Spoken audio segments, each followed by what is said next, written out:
Virus से कम खतरनाक है।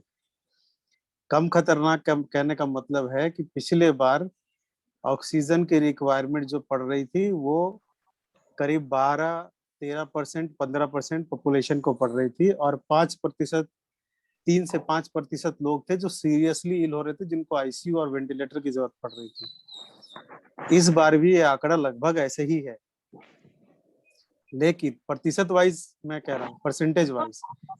लेकिन लेकिन समस्या इस बार ये हो रही है कि संख्या इतनी ज्यादा है, इवन जो सिंपल केयर मिलना चाहिए वो सिंपल केयर नहीं मिल रहा है। दूसरा कि माहौल ऐसा बन गया है और हम भी उस माहौल में रम गए हैं। मीडिया बोलता है कि कान आपका कौवा लेके उड़ गया, जो हम लोग गांव में कहते थे, तो हम कान नहीं छू के देख रहे हैं, हम पहले कौवा को ढूंढ रहे हैं। तो ये बॉटम लाइन है कि जो पिछली बार था वैसे ही इस बार भी है, प्रतिशत वाइज।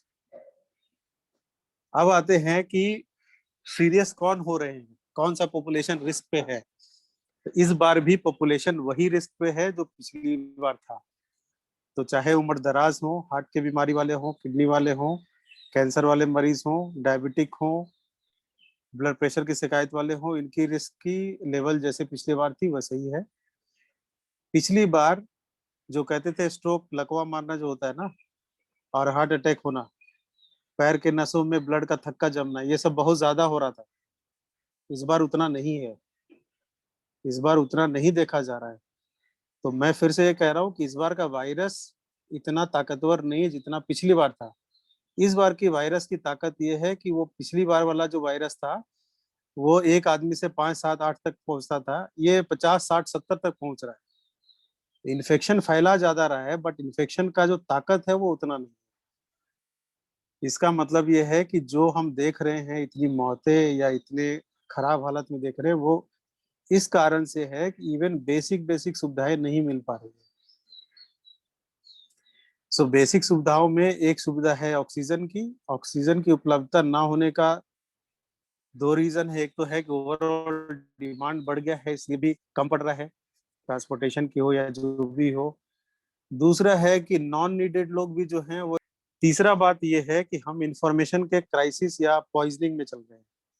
इंफॉर्मेशन का पॉइजनिंग का मतलब कि इतना ना इंफॉर्मेशन हम दे रहे हैं कि सब पगला जा रहे हैं। मोटा बात मैं बोल रहा हूँ कि इतना ज्यादा हम उसको बता रहे हैं कि उसको समझ में नहीं आ रहा है कि है कौन सा बात, क्या है, कि वायरस गड़बड़ है, हम गड़बड़ है, कि हमको यमराज जी बोले हुए हैं कि तुम तो कल जाओगे, लेकिन हम क्या करें समझ में नहीं आ रहा है। वो पूरा कंफ्यूज कर दिया है लोगों ने। तो ये कंफ्यूजन में हम नया नया एक्सपेरिमेंट कर देते हैं। जब से डर लगता है ना, रात में कोई सोया हुआ है, उसको डर लग गया कि भाई अब उग्रवादी आ गए, तो क्या करता है लोग, गोली चलाने लगता है। ऐसे ही अंधेरे में गोली चलाने लगता है।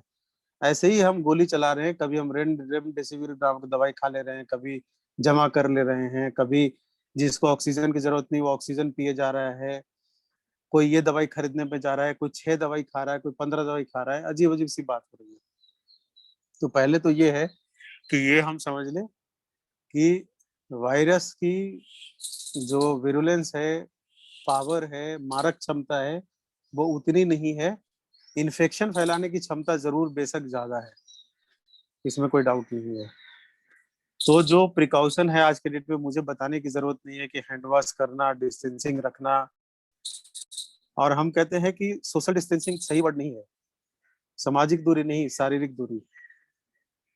सामाजिक दूरी तो समाज तोड़ता है। समाज टूटता है तो हम मेंटली कमजोर होते हैं। मेंटली कमजोर होते हैं तो इम्यून सिस्टम आपका डाउन हो जाता है, आप और चपेटे में आते हैं। तो पहले तो शब्द हम अच्छा यूज करें, शारीरिक दूरी रखते हैं। खांसी से जो हम कहते हैं कफ का या प्रोटोकॉल मास्क लगाना, ये सारी बातें अभी मुझे नहीं लगता है कि कोई बताने की जरूरत है, सबको पता है। इसको अमल में रखना है, अमल में रखवाना है, दोनों काम करना है। तो ये तो प्रिवेंशन का एस्पेक्ट है, एक अपने अपने जगह पे इसको मेंटेन करना है। अब आते हैं कि जो मेजोरिटी जो 85%, 80 से 85% लोग हैं जिनको सीरियस डिजीज नहीं है। सीरियस हम दो बात, सीरियस मोटा बात हम कह रहे हैं ऐसे मरीज जिनका की ऑक्सीजन की जरूरत पड़ गई, मतलब सैचुरेशन 94 से नीचे आ गया, तो या तो ऑक्सीजन की जरूरत पड़ गई, उसको हम कैटेगरी कह रहे हैं। या दूसरा ऐसा हो कि वो पहले से बीमार चल रहा है और उसको कोविड हो गया है। तो पहले से बीमार मतलब डायबिटीज है, ये है, वो है, उम्र है बहुत, और 4 तरीके की बीमारी लगी हुई है, तो वो ऊपर वाले कैटेगरी में है। उसको अस्पताल में जाना चाहिए, उसको अस्पताल में इलाज जो होना चाहिए, बट वो 15% के रिक्वायरमेंट वाला है। उसमें कुछ ज्यादा सीरियस होंगे, कुछ कम सीरियस होंगे, कुछ को हल्का ऑक्सीजन जरूरत होगा, किसी को ज्यादा ऑक्सीजन जरूरत होगा, किसी को ऑक्सीजन मास्क देने की जरूरत होगी, किसी को ऑक्सीजन वेंटिलेटर के थ्रू देने की जरूरत होगी। वो अलग है, वो एक चैप्टर अलग है।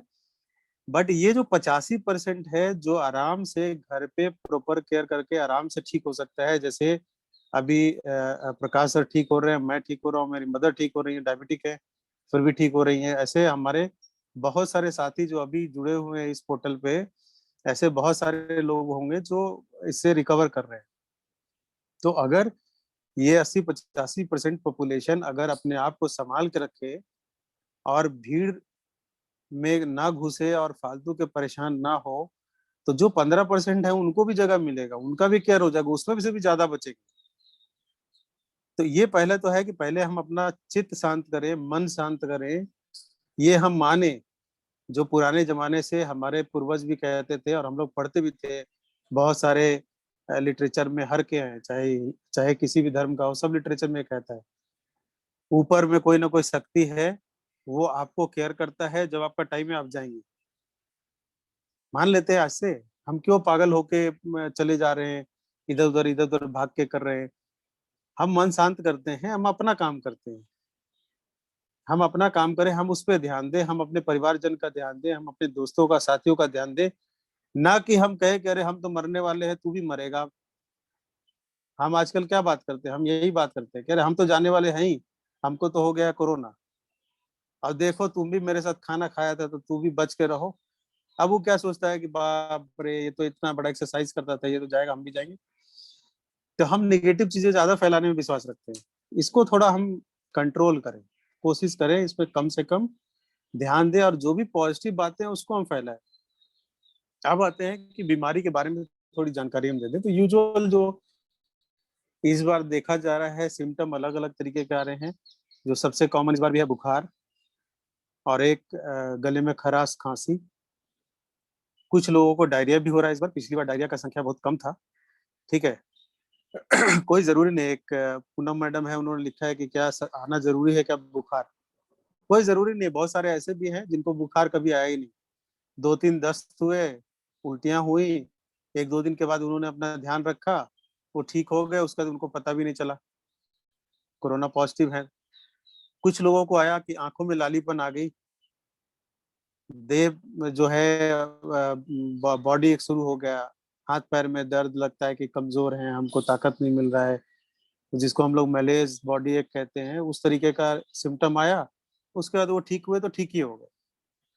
कुछ लोगों को शुरुआत किसी और तरीके से हुई, जैसे देह हाथ में दर्द से शुरुआत हुआ और उसको 2-3 दिन के बाद हल्का बुखार हुआ, और उसके बाद बुखार खत्म हो गया, फिर 7वें 8वें दिन बुखार तेज हुआ, और वो बुखार जब तेज होता है तो थोड़ा आगे तक जाता है, 3-4 दिन 5 दिन काफी तकलीफ दिया, पैरासीटामोल खा रहे हैं, ये कर रहे हैं, वो कर रहे हैं, दवाइयां खा रहे हैं, बट नीचे नहीं आ रहा है।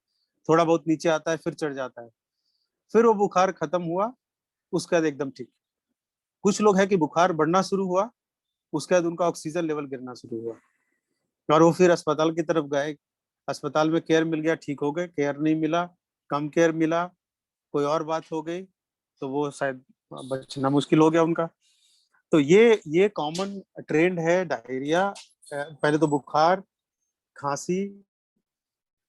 खांसी भी ऐसी जो सूखी टाइप की रहती है, खांसते हैं निकलता नहीं है, गले में लगता है कुछ फंसा हुआ है, छाती में यहाँ पे इस जगह पे लगता रहता है कुछ होल्ड किया हुआ है, पकड़ा हुआ है, कुछ कंजेस्टेड लगता है, मतलब हल्का नहीं महसूस हो रहा है, ऐसे बोलते हैं लोग, मुझे भी ऐसा हो रहा था।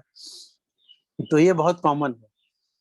और इसके अलावे लूज मोशन मैंने बताया, किसी किसी को आईज के रेडनेस हमने देखे, किसी स्वाद का गायब हो जाना, सुगंध का गायब हो जाना, ये भी किसी किसी को हुआ है। तो ऐसे वैरायटी ऑफ सिम्टम्स है, इसके अलावा भी है, ऐसे 12-15-17 चीजें हैं जो होती है। किसी को 2-3 चीज होता है, किसी को एक ही चीज होता है, किसी को पहले एक सिम्टम आता है फिर बाद में दूसरा सिम्टम आता है। बट बुखार जो है एक बड़ा इम्पोर्टेंट है इसमें साइन, और खांसी, खांसी, गले की खराश, ये 2 बड़े इंपॉर्टेंट साइन है जिस पे ध्यान रखने की जरूरत है। यूजुअली जो हम लोग देख रहे हैं इस बार में, जो मरीजों को फॉलो कर रहे हैं, जो माइल्ड वाले हैं, सीरियस वाले भी आए हैं, उनके भी हिस्ट्री में देख रहे हैं, तो वो क्या होता है कि शुरुआत में सिम्टम हुआ, कुछ बॉडी एक या कुछ हुआ, जो उन्होंने ऐसे ही सोचा कि थक गए होंगे, कुछ बात होगी, इग्नोर कर दिया। बुखार हल्का आया, बट वो कौन इतना थर्मोमीटर लेके बैठा रहता है, कोई तो बैठा नहीं रहता है, तो वो इग्नोर कर दिया। तो ऐसे ही उन्होंने 5-7 दिन ये इग्नोरेंट चले, और 7वें 8वें दिन के बाद जब बुखार तेज हुआ या खांसी बढ़ गई, तब उनको डाउट हुआ, तब वो कोरोना का टेस्ट कराए। तब कोरोना का टेस्ट कराए, तब उनको पता चले पॉजिटिव हो गए, तब वहां से डर शुरू हो गया। तो जब वायरस अपना असर बढ़ा रहा है, तो डर भी आपका बढ़ रहा है, तो आपकी इम्यूनिटी और कम हो गई, कोरोना को और मौका मिला आपके शरीर पे चढ़ने का, आपको हराने का मौका मिला। तो ये कॉमन हो रहा है। तो यूजुअली 7वें 8वें दिन से 10वें दिन, हाँ, एक बार आप यूजुअली मैं देखा हूँ कि 14-15 दिन आपने क्रॉस कर लिया, तो आपका इम्प्रूविंग ट्रेंड है। अब आपको उसके बाद परेशान होने की जरूरत नहीं पड़ती है। 2 वीक, किसी किसी का बुखार जो है 2-4 दिन, 5 दिन, 7 दिन खेलता है। किसी का बुखार मैंने देखा है कि 14 दिन, 15 दिन में लेके जा रहा है। तो ये कॉमन सिम्टोमेटोलॉजी है जो चल रही है। यहाँ पे मैं जानना चाहूंगा अजीत जी से और प्रकाश सर से कि कोई सर इसमें और क्लिनिकल सिम्टोमेटोलॉजी या इसके रिलेटेड कोई और सवाल है तो यहीं पे हम लोग बात कर लें, तो सब लोग को फायदा हो जाए।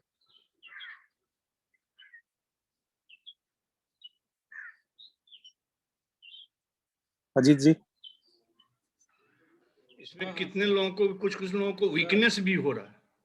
हाँ, कमजोरी कमजोरी आ रही है, बॉडी, एक शरीर में दर्द और कमजोरी, ऐसा लग रहा है कि देह हाथ एकदम लूज हो गया है, कुछ ताकत नहीं है।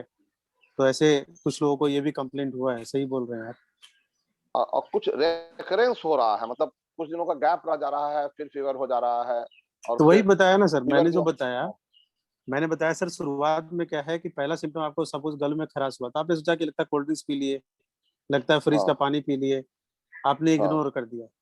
2-3 दिन, हाँ 4 दिन के बाद आपको बुखार हल्का आया, जो 2-3 दिन हल्का चला, फिर आपको लगा कि अब सब ठीक है। यूजुअली जब पहला सिम्टम आता है, उससे 7वें 10वें दिन के आसपास ये विकराल रूप में रहता है। अच्छा तो वो विकराल रूप आता है, तब आप फर्स्ट टाइम सोच रहे हैं कि फर्स्ट टाइम रिकॉग्नाइज हुआ, जबकि ऐसा नहीं है। अक्सर वो पीछे से चल रहा है, आपको कुछ ना कुछ इंडिकेशन दे रहा था, बट उस समय हमने केयर नहीं किया। यूजुअली ये हम लोग ट्रेंड देख रहे हैं इस तरीके से। अच्छा। और कुछ नहीं, अजीत जी लोगों आपकी को तरफ जो से? डाउट होता है, सर। नहीं, लोगों को जो डाउट होता है हाँ हाँ कि जब आए तो चलता जाए, लेकिन इसमें मैं जो देख रहा हूँ लोगों को कि वही पीरियोडिक है, कुछ गैप्स भी आता है फिर गैप्स होता है, ऐसा होता है क्या? इनिशियल, या कुछ लोगों हाँ को मैं हाँ, देख रहा हूँ कि इनिशियल, नहीं नहीं नहीं नहीं नहीं सर, 14 दिन के बाद भी। इनिशियल हाँ हाँ 2 तरीके से देख रहा हूँ सर मैं भी। एक तो ये कि कुछ लोग जो फीवर से ही हाँ स्टार्ट हुए, तो फीवर से स्टार्ट हुए हाँ तो हल्का फीवर लेके स्टार्ट किया उन्होंने, ठीक हम्म, है, और वो दो हाँ तीन दिन चल के वो फीवर लगभग ना के बराबर हो गया, और फिर 7वें दिन से फीवर चढ़ना शुरू हुआ, अच्छा जो 102-103 जा रहा है, अच्छा और वो 10वें दिन 12वें दिन तक कंटिन्यू रह रहा है। उसके बाद यूजुअली डाउन ट्रेंड आ जाता है, और अच्छा उस समय लगभग ऐसा है कि पैरासीटामोल भी काम नहीं करता होता है। तो जब ये नेक्स्ट जो फेज अप वाला जाता है ना, तब लोग पकड़ रहे हैं उसको, तब रिकॉग्नाइज कर रहे हैं, तब वो महसूस कर रहे हैं पहली बार कि मुझे हुआ है कुछ। तो ये अच्छा एक ट्रेंड हो रहा है, ये ट्रेंड है। दूसरा कि कुछ लोगों को खराश, गले में खराश और खांसी से शुरुआत हुई, बुखार एकदम था ही नहीं, अच्छा और सीधे 7वें 8वें दिन तेज बुखार से शुरू हुआ।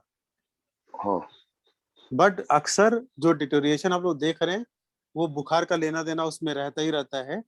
उसके हाँ बाद या तो एकदम ठीक हो जा रहे हैं वो, फिर कोई दिक्कत ही नहीं है, और दूसरा वैसा है जो थोड़ा डिटोरिएट हो रहे हैं, उनको ऑक्सीजन के रिक्वायरमेंट वाले स्टेज में जा रहे हैं। तो ये चल रहा है अच्छा। इसमें। नहीं, अच्छा, एक और हो रहा है कि सर। जब इवन 14 दिन 15 दिन बीत चुका है, उसके बाद फिर से बुखार आ जा रहा है, ये एक हाँ, अब कुछ कुछ उससे कुछ कुछ लोगों को सर, कुछ कुछ लोगों को हमारे यहाँ भी एक्सटेंडेड एक्सटेंडेड हुआ है सर। अच्छा एक्सटेंडेड मतलब ऐसा भी हुआ, एक पेशेंट का 1.5 महीने वो फीवर फीवर चलता रहा उसका। अच्छा तो क्या रहा नहीं रहा, बट ऐसे बड़े कम मात्रा में लोग हैं, ऐसे ऐसे लोगों की।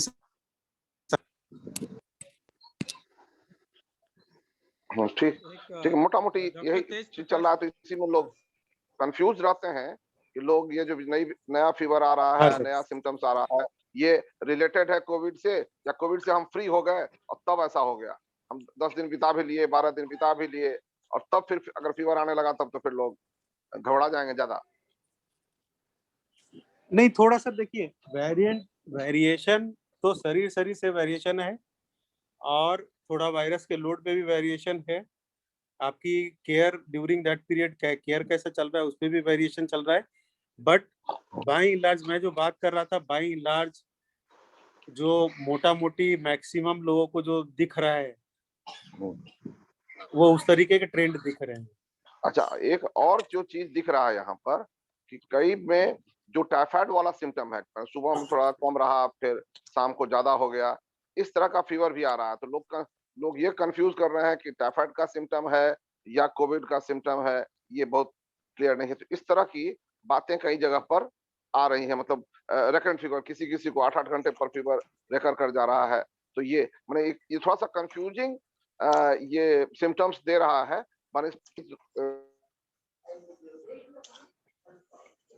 सर उसका बात मैं बताता हूँ, जो इलाज की बात करेंगे ना तो उसमें मैं वो कवर कर लेता हूँ उस बात को जो आप कह रहे हैं कंसर्न। अब आते हैं कि सबसे इम्पोर्टेंट जांच जो अभी है वो आपका है ऑक्सीजन का लेवल। आपके कंप्लेंट सिम्टम जिसको हम लोग कहते हैं, आपके कंप्लेंट और आपका ऑक्सीजन का लेवल, ये दो चीज बड़ी इंपॉर्टेंट है। तीसरा है बुखार का नापना। ये 2-3 बातें हम लोग ध्यान में रखें। मैं कहता हूँ कि कोरोना है नहीं है इस विवाद में पड़े बाद में हम, भाई आप बीमार हैं, आपका इलाज की जरूरत है, चाहे घरेलू इलाज, चाहे मेडिकल इलाज, चाहे अस्पताल में जाके इलाज, चाहे मेडिकल इलाज घर पे। आप अगर बीमार हैं तो चाहे वो कोरोना से बीमार है कि निमोनिया से बीमार है कि टाइफाइड से बीमार हैं, पहले तो आप ये सोचिए कि क्या हल्का फुल्का है। हल्का फुल्का है जैसे किसी को अगर लूज मोशन हो रहे हैं, मान लीजिए लूज मोशन शुरू हुआ, तो आप इसके पीछे पागल मत होइए या परेशान मत होइए कि पहले आप प्रूव कीजिए कि हमको कोरोना के कारण डायरिया हो रहा है। डायरिया में पानी का लॉस होता है और इलेक्ट्रोलाइट का लॉस होता है, उसी से जान जाता है। तो हम पहला काम ये करें कि पानी और इलेक्ट्रोलाइट का रिप्लेसमेंट तो करना शुरू कर लें। वैसे ही जो ये कोरोना हो कि टाइफाइड हो, पहले हम ये असर्टेन कर ले कि हाँ भाई हमको तकलीफ है, बुखार आ रहा है, तो बुखार को कम करने के लिए दवा की जरूरत है। तो 100 से ऊपर जाता है तो हम कहते हैं कि एक पैरासीटामोल खा लीजिए 500 मिलीग्राम का। कुछ नहीं समझ में आता है, दवाई नहीं मिल रही है, कोई बात नहीं है, हल्का ठंडा पानी से देह, हाथ, पेट, माथा, पैर सब पोछिए, स्पॉन्जिंग कीजिए, पीठ अच्छे से पोछिए, बार बार पोछिए। उससे 106 107 वाला बुखार भी 100 के नीचे आ जाता है, स्पॉन्जिंग से इतना पावरफुल है। हम अच्छे से स्पॉन्जिंग नहीं करते। तो पहला हुआ बुखार का। बुखार है तो बुखार को कम कीजिए। हाई टेम्परेचर बॉडी का मेंटेन रहेगा तो उससे प्रॉब्लम आती है शरीर को अंदर में। तीसरा कि आपको खांसी है, गले में खराश है, तो कुछ नहीं समझ में आ रहा है, कम से कम भाप लेना तो हम शुरू कर ले, गार्गल करना तो शुरू कर ले, उससे हार्म तो नहीं हो रहा है। खांसी हो रहा है, खांसी की आप सिरप पहले भी पीते थे, दवाई दुकान वाले से पूछ के ले लेते थे। अब चूंकि कोरोना का लेवल आ गया है तो लेना बंद कर देंगे हम क्या? कोरोना है उससे खांसी है तो भी खांसी के लिए दवाई हम वही खाएंगे। कोरोना नहीं है, दूसरा खांसी है तो उसमें भी उसकी जरूरत पड़ेगी। बाय एंड लार्ज छोड़ दीजिए वो 3-4%, 5% रेयर वाले वेरिएंट, वो रेयर हो सकता है, रेयरिटी हो सकती है। बट हम तो चाहे वो एक्सपर्ट से एक्सपर्ट हो, उसके भी 3% 4% आगे पीछे होता होगा। बट हम तो बात कर रहे हैं जनरल मासेस की। घर पे रह के जब रिसोर्सेज नहीं मिल रही है, डॉक्टर नहीं मिल रहा है, सब क्लिनिक बंद पड़ा हुआ है, दवाई दुकान वाला दवाई देना नहीं चाहता है, दवाई नहीं मिल रही है, दवाई 10 गुना पे मिल रही है, 20 गुना पे मिल रही है, उस सिनेरियो में हम बेसिक बेसिक तो काम कर लें। आपको अगर सर्दी खांसी बुखार हुआ तो जनरल हम क्या करते थे, रेस्ट हम करें, मेंटल स्ट्रेंथनिंग मोटिवेशन वो रखे जरूर, ताकि इम्यूनिटी कम होगी तो बीमारी से खतरा आपका बढ़ेगा। गले में खराश है, बुखार खांसी है, स्टीम का फायदा हमेशा से युगों युगों से, इसका नया कुछ नहीं है। उसको कीजिए, स्टीम इनहेलेशन कीजिए, गार्गल कीजिए, इसमें तो कोई नया बात मैं नहीं कर रहा हूँ। अब आइए आपको कि कोरोना सस्पेक्टेड है या कोरोना नहीं कुछ और है, जो भी है, तो कोरोना सस्पेक्टेड है तो उसमें हम लोग क्या दे रहे हैं दवाई, माइल्ड केसेस जिसमें ऑक्सीजन का सैचुरेशन ठीक है, बुखार 101 हो कि 102 हो, अगर 5 दिन से ऊपर है तब हम सोचते हैं कि लगातार बुखार 5 दिन से ज्यादा आपको 101 से ऊपर चल रहा है, तब आप सोचिए कि क्या करना है और कुछ बात, ठीक है। नहीं तो हल्का फुल्का बुखार आ रहा है जा रहा है तो उसका इलाज steam inhalation, gargle, vitamin C सदियों से चला आ रहा है, इससे फायदा होता है, नॉर्मल इम्यूनिटी के लिए बड़ा अच्छा है। विटामिन सी की टैबलेट भी आती है, विटामिन सी के खान पान में भी बहुत रिसोर्सेस है।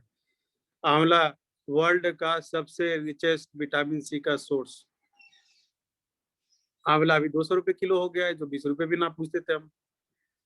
जिनको आंवला अपने घर से परिवार से मोहल्ले से टोले से पेड़ मिलता है, ले ले यूज कर ले, ना मिले नींबू है, कागजी नींबू आता है, संतरे आते हैं, मौसम्बी आता है, अभी संतरा तो नहीं मिलेगा, मौसम्बी मिल जाएगा। मौसम्बी भी महंगा है, मैं कह रहा हूँ कि चलो मौसम्बी टमाटर दोनों सेम रेट पे है, टमाटर में ज्यादा विटामिन सी है। नेचुरल सोर्सेज में आप ले सकते हैं तो बहुत अच्छी बात है, विटामिन सी गर्म करने से खत्म हो जाता है। तो इसलिए कोशिश करिए कि आप वो शुद्ध में, जैसे आंवला है तो उसको आंवले को कूच के जरा लहसुन नमक डाल के चटनी जैसा बन गया, उसी से को खा लीजिए, वो बड़ा फायदेमंद है। अब वो आंवला का वो उबाल के कीजिएगा तो सब गायब हो जाता है। नहीं है तो विटामिन सी की टैबलेट मिलती है, सेलिन 2-3 रुपए की टैबलेट आती है, वो हम लोग कहते हैं कि 1 ग्राम मतलब 2 टैबलेट, एक सुबह एक शाम लीजिए। एक जिंक का सप्लीमेंट देखा गया ऐसे भी कोशिकाओं की हीलिंग के लिए बड़ा फायदेमंद है और अदरवाइज भी हेल्प करता है। तो जिंकोविट के नाम से टैबलेट आते हैं, कैप्सूल भी आते हैं, तो जिंकोविट टैबलेट ले लीजिए। जिंकोविट टैबलेट नहीं खाना चाहते हैं, दूध में भी जिंक बढ़िया है, पनीर में मिल जाएगा आपको, दूध में ले लीजिए, ठीक है। तो ये इसके लिए तो कोई अलग से कोई नया बात बोलने की जरूरत ही नहीं है। अब आप बुखार ऐसा है जो बार बार चढ़ रहा है, ठीक नहीं हो रहा है, 3 दिन 4 दिन हो गए और आपको खांसी वासी कुछ भी नहीं है, खाली बुखारी है, तब आपको कंफ्यूजन होगा ना कि टाइफाइड है कि कुछ और है। भाई टाइफाइड में खांसी वासी तो नहीं होता है। तो आपको अगर डाउट लगे कि हाँ भाई ये हो सकता है, तब आप अगले स्टेप लेने का सोचिए। तो लगातार बुखार अगर 4-5 दिन कंटिन्यूड है, हाई फीवर, वो भी ऐसा जो पैरासीटामोल देने से भी नहीं उतर रहा है, स्पॉन्जिंग से भी ठीक से कम नहीं हो रहा है, ठीक है। टाइफाइड वाला फीवर पैरासीटामोल दीजिएगा नीचे आ जाएगा। खांसी है तो दूसरा एक हो सकता है कि बैक्टीरिया का इन्फेक्शन हो, जो कॉमन होता है, निमोनिया और ये सब चीज। तो एजिथ्रोमाइसिन तो सब कोई खा रहा है जिसको खांसी वासी है, ये तो कॉमन प्रिस्क्रिप्शन में चल रहा है। तो आपकी भी अगर खांसी 2-3 दिन से ऊपर रहती है तो एजिथ्रोमाइसिन का पूरा कोर्स कर लीजिए। यूजुअली पहला दिन 2 टैबलेट 500 मिलीग्राम का, उसके बाद 3 दिन 1-1 टैबलेट देते हैं। 4 से 5 दिन का कोर्स अलग अलग है, बट सब इफेक्टिव है, वो ले लीजिए। उसका क्या है, हार्म नहीं है, बच्चों को नहीं देते हैं। 6 साल या 7 साल से छोटे बच्चों को हम लोग अवॉइड कर देते हैं एजिथ्रोमाइसिन, उसकी जगह पे कुछ और देते हैं। तो हम अभी बच्चों की बात नहीं कर रहे हैं, बच्चों में बहुत कम भी हो रहा है। तो बड़ों में हमने टैबलेट के नाम पे आपको बताया, एक विटामिन सी, एक बताया जिंक, उसके बाद अब ऐड किया खांसी अगर जिसका है 2-3 दिन हो गया है तो उसको मैंने बोला कि एजिथ्रोमाइसिन ऐड कर ले, ठीक है। अब इसके बाद आते हैं कि जिसको खांसी है, सोर थ्रोट है, उसके लिए प्रूवन इफेक्टिव, जो एजमा वाले पेशेंट होते हैं उनके इनहेलर जो आता है, बुडेसोनाइड पफ बोलते हैं, इनहेलर जो ऐसे मुंह में लेके ऐसे करते हैं, मेरे पास होगा, मैं दिखा देता हूँ, जो सारे फ्रेंड्स हैं वो देख लेंगे। मैं भी इसका यूटिलाइज कर रहा था, तो माइल्ड केसेस में ये बड़े ही प्रूवन है। ये देख पा रहे हैं शायद, अच्छा लगता है बैकग्राउंड के कारण हो रहा है कुछ प्रॉब्लम। थोड़ा बीच में वो भी व्हाइट अब दिख रहा है। अच्छा दिखाता हूँ, मैं समझ गया आप जो कह रहे थे इसलिए। हाँ। तो ये ठीक है, मैं ये ना लिख के भेज दूंगा। ये है बेसिकली बुडीकॉट इनहेलर आता है ना। मैं देखता हूँ शायद बैकग्राउंड के कारण हो रहा है ये प्रॉब्लम। हाँ अभी दिख रहा है, अभी दिख रहा है। तो ये बुडीकॉट इनहेलर है ना। 200 और 100 का आता है, तो 200 वाला अच्छा रहता है 4 पफ सुबह और 4 पफ शाम, बूडीकॉट, ठीक है। तो ये आपने बूडीकॉट ले लिया। खांसी है तो खांसी की सिरप आती है, कफ सिरप। तो कफ सिरप में आप प्लेन वाला ग्रिलिंक्टस आता है, बहुत कॉमनली मिल जाता है, बहुत कॉमन है ये। ग्रिलिंक्टस है, सब लोग जानते होंगे, बचपन से हम लोग यूज करते हैं। लिंक्टस कोडीन के नाम से भी आता है ग्रिलिंक्टस, ठीक है। तो ये खांसी जिसको है वो ग्रिलिंक्टस कफ सिरप ले, और ये बूडीकॉट इनहेलर, ये बड़ा कारगर है, प्रूवन है, रिसर्च प्रूवन है। मैंने खुद अपना यूज किया और कम से कम ऐसे 16-17 फैमिलीज को मैं फॉलो कर रहा था, उनको दिया है और बहुत बेनिफिटेड है, ठीक है। तो अब देखिए, दवाई के नाम पे मैंने आपको बताया विटामिन सी, दूसरा बताया जिंक, तीसरा जिसको खांसी है और 2-3 दिन से ऊपर हो गया है, चेस्ट में कंजेशन है, उसको एजिथ्रोमाइसिन एंटीबायोटिक ऐड की, और चौथा खांसी वाले खराश वाले लोगों के लिए बूडीकॉट इनहेलर। यहाँ तक अभी भी कुछ पहुंचे हैं, ठीक है। एक चीज पूछना था। हाँ जरूर बताइए। आपकी बड़ी आवाज बहुत आ रही है बैकग्राउंड से। हाँ हाँ पूछिए। हाँ आवाज कम आ रही है आपकी, बोलिए एक बार फिर से। हाँ, विटामिन सी और जिंक ये कितने दिनों तक लेना होगा? देखिए सर, विटामिन तो आप ऐसे भी लेते थे, बिकोसुल जेड कॉमन प्रेस्क्रिप्शन लोग लेते रहते, कहते कि बड़ा ताकत आता है इससे। बट 2 वीक्स के लिए हम लोग बोलते हैं कि 2 वीक्स कम से कम लेना चाहिए। You can go up to 3 weeks 4 weeks, कोई हार्म नहीं है, बेनिफिट रहता है, रिप्लेसमेंट हो जाती है आपकी, बट मिनिमम 2 वीक आपको लेना ही चाहिए। तो कितने कितने टैबलेट्स? एक सेलिन जो है विटामिन सी, वो 500 मिलीग्राम का सुबह और शाम, मतलब 2 टैबलेट रोज, और जिंकोविट 1 टैबलेट रोज। खाली पेट लीजिए, खा के लीजिए, कोई अंतर नहीं, कोई दिक्कत नहीं है। ठीक है, थैंक यू। और जितने जो दवाएं हैं ना उसको काइंडली आप चैट बॉक्स में थोड़ा लिख दीजिएगा। मैं लिख दूंगा सर, अभी लिख दूंगा, जैसे ही ठीक है, अपना काम thank you. खत्म करेंगे मैं लिख थैंक दूंगा। यू। अच्छा, इसके बाद आते हैं कि कुछ दवाएं चल रही जो टीवी के थ्रू। पेडियाट्रिक डोज भी आप मेंशन कर दीजिएगा। पेडियाट्रिक। देखिए पीडियाट्रिक, हाँ ठीक है, पीडियाट्रिक में लिख दूंगा मैं, कोई इशू नहीं है। वो जिंक का भी आता है, ड्रॉप्स आते हैं, मैं लिख दूंगा वो, है ना, ठीक है। तो इतना तक जो बात हमने किया माइल्ड केसेस में, ये समझ में आ गई बात अवेयरनेस के हिसाब से। अजीत जी और कुछ इसमें जानना चाहेंगे? नहीं आप कंटिन्यू करिए, फर्स्ट क्लास है। अच्छा, अभी आते हैं जो अभी आज का ना जो डिटेल चल रहा है लोगों के दिलो दिमाग में, एक दवाई चल रही है जिसका नाम है रेमडेसिविर। रेमडेसिविर नाम की दवा किसी भी कंडीशन में, माइल्ड तो छोड़ ही दीजिए, सीवियर में भी फायदा नहीं है कुछ। जो अभी तक का रिसर्च है, वो रिसर्च में सिर्फ इतना है कि 3-4 दिन का अस्पताल का स्टे कम कर देता है, बट वो सिर्फ फायदा वाला बात बोला गया है। जो उससे साइड इफेक्ट होता है, जो उससे नुकसान होता है, उसका बात कोई नहीं बोल रहा है। मेरे एक दोस्त है, बतरा में एडमिट हुए थे, रेमडेसिविर तीसरा डोज लिए, उनका लीवर गया। तो लीवर टॉक्सिक है, ये लीवर टॉक्सिक है। तो जो भी दवा आप खाते हैं, और वो भी ऐसे एंटीवायरल और इम्यूनोसप्रेसेंट दवाएं हम कब देते थे?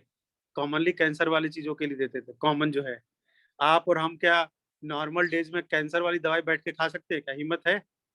हम डर जाएंगे। लेकिन आज इतना हमें डरा दिया है लोगों ने कि हम कुछ भी खाने को तैयार है।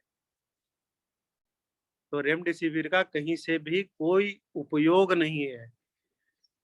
हर आदमी, चाहे हम हो या डॉक्टर हो या आदमी अपना रिश्तेदार हो, सोचता है सब तो करके देख लिया, अब यहू दे देते हैं, कौन जाने फायदे हो जाए। इसी बात का फायदा सब लोग उठा रहे हैं। कालाबाजारी चल रही है, आधे जगह तो नकली रेमडेसिविर मिला। नकली मिला तो फिर भी ठीक है, मरीज बच जाएगा, कम से कम रेमडेसिविर का हार्म नहीं होगा। लेकिन असली अगर चढ़ेगा तो दिक्कत हो जाएगा। तो रेमडेसिविर का कोई उपयोग नहीं है। दूसरा एक फैंसी चल रहा है जिसमें हमारे बहुत सारे दोस्त प्लाज्मा डोनेशन कराने और प्लाज्मा बंटवाने पे लगे हुए हैं। प्लाज्मा थेरापी का कोई रोल नहीं है, 0 0 0। कोई रोल नहीं है, गलती से कुछ उसका हार्म हो गया रिएक्शन का, क्योंकि दूसरे का शरीर का चीज है वो, तो लेने के देने पड़ सकते हैं। सीरियस बीमारी में अगर एक ही चीज का है जो जो प्रूवन रोल है और बहुत फायदा कर रहा है, वो है स्टेरॉइड का डेक्सामेथासोन जिसको कहते हैं, या तो स्टेरॉइड की बेनिफिट सीरियस केसेस में है। सीरियस केसेस में तो हम घर वाले की बात करेंगे तो सीरियस बात ही ना होगी। और सीरियस वर्सेस नॉन सीरियस का मतलब, नॉन सीरियस वो जिसका सैचुरेशन मेंटेन हो रहा है, बस सिंपल कर लीजिए। जिसका सैचुरेशन गिरा वो सीरियस है, उसको या तो ऑक्सीजन चाहिए, मेडिकल केयर चाहिए, मेडिकल केयर विद ऑक्सीजन चाहिए, या मेडिकल केयर में भी higher level of medical care चाहिए, वो सिक वाला है पार्ट। ठीक है। हाँ, जिसका ऑक्सीजन गिरना शुरू हुआ, शुरुआत में ऑक्सीजन मिल जाता है तो वो डिटोरेट नहीं होता है, बच जाता है बाई इन लार्ज। लेकिन हम उसकी बात ही नहीं कर रहे हैं, अभी होम बेस्ड केयर की बात कर रहे हैं। माइल्ड केसेस माने हल्के वाला जो है बीमारी, उसकी बात कर रहे हैं। तो सिम्टम कोई भी आता रहे, कितना भी आता रहे, तो लार्जली हम उस पर माइल्ड और सीरियस नहीं करते हैं। हम सीरियस बोलते हैं आपका सैचुरेशन गिरा। दूसरा एक ट्रेंड चल रहा है सीटी स्कैन का इलाज करने का। सीटी स्कैन का इलाज कर रहे हैं, मरीज को देख ही नहीं रहे। अरे सीटी में मान लीजिए कि सीटी में दिखाया कि आपको मान लीजिए दिखा दिया कि आपके पेट के अंदर सांप है, पेट के अंदर सांप है, कोई बोला कि आपके पेट के अंदर सांप बैठा हुआ है, नाग है, क्या है कि आपका सीटी में आया है, आपको कभी कुछ दिक्कत ही नहीं हो रहा है, तो आप पेट फड़वा लीजिएगा, क्या कटवा लीजिएगा पेट, कितना भी बड़ा सर्जन हो। आप दोबारा सीटी स्कैन कीजिएगा, 4 जगह दिखवाइएगा, पूछिएगा, फिर अपने शरीर पे ध्यान दीजिएगा, सोचिएगा। लेकिन पेट चिरवाते नहीं है हम, ऑपरेशन नहीं कराते हैं। लेकिन अभी हम क्या कर रहे हैं, अभी हम जस्ट रिवर्स कर रहे हैं, हम उल्टा काम कर रहे हैं। सीटी स्कैन का इलाज चल रहा है, मरीज का इलाज ही नहीं हो रहा है। सीटी में स्कोर दे रहा है 25 है और घूम रहा है, वो सब काम अपना कर रहा है, उसको कोई परेशानी नहीं हो रही है, तो क्या उसका लंग बदलवा दें?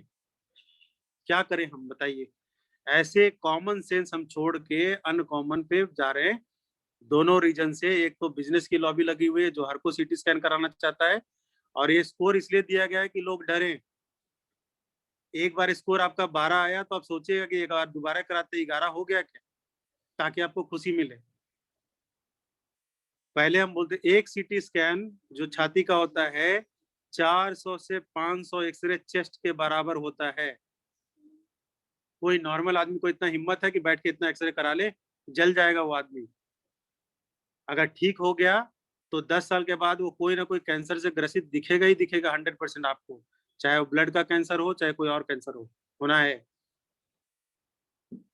तो जब सीटी स्कैन आपके बीमारी के इलाज में बहुत ज्यादा कुछ ऐड नहीं कर रहा है, तो क्यों करना है?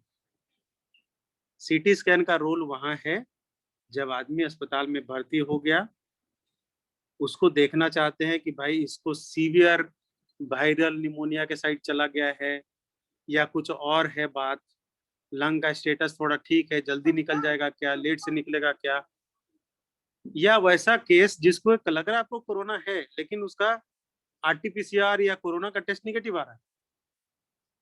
आपको लगता है कि यार इसको खांसी वासी तो है, लेकिन बार बार टेस्ट कर रहे हैं, कोरोना का टेस्ट तो निगेटिव आ रहा है।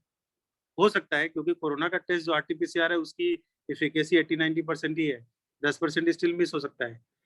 दूसरा है कि चौथे दिन 5वें दिन ही कर लीजिएगा, जल्दी कर लीजिएगा, चौथे 5वें दिन के बाद ही वायरस का पिकअप होता है, उतना मात्रा में वायरस चाहिए होता है, तो वो पिकअप होगा नहीं। आप जल्दी करा लीजिएगा तो पिकअप नहीं होगा। अब करने वाला ठीक से नहीं कर रहा है। भाई पटना में कम से कम 10 ऐसा बता दें आपको लैब जहां पे रिपोर्ट सीधे प्रिंट होती है, सैंपल का कोई लेना देना नहीं होता है, सैंपल आपके नाली में जाता है। रिम्स रांची में सुबह 8 बजे मैं मरीज भर्ती करता था और 8:30 बजे HIV HbSAg का रिपोर्ट प्रिंटेड हाथ में 1200 रुपया लेके भाग गया कोई। जो test best of the instrument से भी हम नहीं कर पाते थे 2 घंटे 3 घंटे में, वो आधे घंटे में रिपोर्ट हाथ में रहता था। तो ऐसे बहुत सारे लोग हैं जो मजे कर रहे हैं और लोग ऐसे कर रहे हैं, तो इसमें हमें परेशान नहीं होना है, कॉमन सेंस पे रहना है। जब डॉक्टर आपको सलाह करे कि सीटी करा लीजिए, करा लीजिए, बट हम अपने तरफ से प्रेस्क्राइब करने सीटी के पीछे पागल ना हो। तो जो भी ऐसे हो जिनको सिम्टम वाइज लगता है कि कोरोना हो सकता है या किसी चीज का सिम्टम है, तो पहले तो कोविड को लिमिट हम करके कोविड पे बात करते हैं। माइल्ड केसेस का मतलब जिसका सैचुरेशन 94 या उससे ऊपर आ रहा हो, उस आदमी को पॉजिटिव मेंटल फ्रेम में रहना है। जो पॉजिटिव मेंटल फ्रेम में रहता है उसकी बीमारी तुरंत निगेटिव हो जाती है, याद रखिएगा। Positive mental frame means disease negative, भाग जाता है बीमारी। दूसरा, उसको स्टीम लेना है। सांस से रिलेटेड एक्सरसाइजेज चाहे योगा के फॉर्मेट में करे या लंबा सांस खींचना छोड़ना, इससे क्या होता है कि आपका ऑक्सीजनेशन इंप्रूव करता है, तो वायरस ऑब्वियसली कम हो जाएगा। ऑक्सीजन इंप्रूव करेगा तो आपके फेफड़े इंप्रूव हो जाएंगे। तीसरा मैंने बोला गार्गल, चौथा मैंने बोला विटामिन सी, फिर मैंने बोला जिंक। बुखार हो, देह हाथ में दर्द हो, शरीर में दर्द हो, तो पैरासीटामोल या क्रोसिन या डोलो, एक ही चीज है, सब सारा एक ही चीज है। 500 मिलीग्राम का लीजिए, 650 मिलीग्राम का, दोनों आता है, दोनों एडल्ट के लिए बराबर है। इसके अलावे अगर खांसी है, 2 दिन से ऊपर 3 दिन से ऊपर लग रहा है, तो एजिथ्रोमाइसिन आप ऐड कर लीजिए। एजिथ्रोमाइसिन एंटीबायोटिक है। 500 मिलीग्राम का 2 टैबलेट पहले दिन, उसके बाद एक टैबलेट अगले 3 दिन। और खांसी और चेस्ट के रेस्पिरेशन से रिलेटेड कोई कंप्लेन है आपको, सांस अच्छा, से रिलेटेड कोई एक कंप्लेन है, चीज तो बुडीकॉट एक जो चीज मैंने डॉक्टर दिखाया प्रताप, इनहेलर पफ, वो 200 वाला, 4 पफ सुबह 4 पफ शाम। स्टेरॉइड का कोई रोल नहीं है माइल्ड डिजीज में, माइल्ड बीमारी में। उसके बाद कोई और दवाई ऐसी, आइवरमेक्टिन, कुछ लोगों ने बोला फायदा, कुछ लोगों ने बोला नुकसान, कुछ लोगों ने बोला कुछ भी नहीं है, कोई जरूरत नहीं उसको ऐड करने का। कुछ लोग ये फेविपिनाविर, फेवी फ्लू, ये सब टैबलेट दे रहे हैं, कोई रोल नहीं है सबका। एंटीवायरल और कोई ड्रग खाने की कोई जरूरत नहीं है। आप अपनी मॉनिटरिंग करिए। मॉनिटरिंग में अपना बुखार, उसके बाद सैचुरेशन, पल्स का रेट, तो जो सैचुरेशन वाला फिंगर वाला प्रोब आता है उसमें सैचुरेशन और हार्ट का रेट दोनों बताया जाता है, तो दोनों आप नोट कर लीजिए। सैचुरेशन अगर 94 से नीचे आता है तो वरीड होना है। तुरंत आप पेट के बल ऐसे भी लेटना शुरू करिए, 40 मिनट लगातार एक बार में, कम से कम। जगह ही रहिए, रात में तो सोने के बाद पता नहीं चलता है, बट कोशिश करिए कि पेट के बल ललाट को सटा के बेड में, ठीक है, पेट के बल सोइए, हाथ को सामने कर लीजिए, पैर थोड़ा फैला लीजिए, वो पेट के बल लेट जाइए, लगातार कोशिश करिए 40 मिनट। फिर बाएं करवट में रहिए, फिर दायां करवट में रहिए। अगर आपको तकलीफ ज्यादा हो तो कोशिश करिए कि चित न लेटे, पीठ के बल ना लेटे, अवॉइड करें, उसको कम करें। लेटना भी है, जैसे टीवी देखना है, कुछ करना है, तकिया लगा लीजिए पीठ के साइड में, ताकि थोड़ा सर ऊंचा रहे, ठीक है। तो ये प्रोन पोजिशनिंग बड़ी इंपॉर्टेंट है, सबको प्रैक्टिस करनी चाहिए। तो माइल्ड केसेस के इतने ही है, स्टीम, गार्गल, पेट के बल लेटना, उसके बाद विटामिन सी की tablet 2 time, Zincovit tablet 1 time. अगर खांसी लगातार हो या खांसी हो रही हो तो बुडीकॉट के इनहेलर, 4 पफ सुबह 4 पफ शाम। कफ का सिरप ले सकते हैं। उसके बाद एजिथ्रोमाइसिन टैबलेट अगर 2 दिन से ज्यादा खांसी वासी आपको रह रही है तो, ठीक है। इतना ही प्रेस्क्रिप्शन है, आज के डेट का बेस्ट प्रूवन है। ये कोई नई बात आएगी तो नई चीजें करेंगे। ऑक्सीजन जैसे ही 94 से कम आता है, आपके पास ऑक्सीजन का सोर्स नहीं है, तो पहला काम कीजिए कि उनको बोलिए पेट के बल लेटे रहें, लंबा लंबा सांस ले, डीप इन डीप आउट। इससे 2 से 3 सैचुरेशन अपने आप ऊपर चला जाता है। 93 है तो 96 पहुंच जाता है, 92 है तो 94 95 पहुंच जाता है, ठीक है। तो ये करें।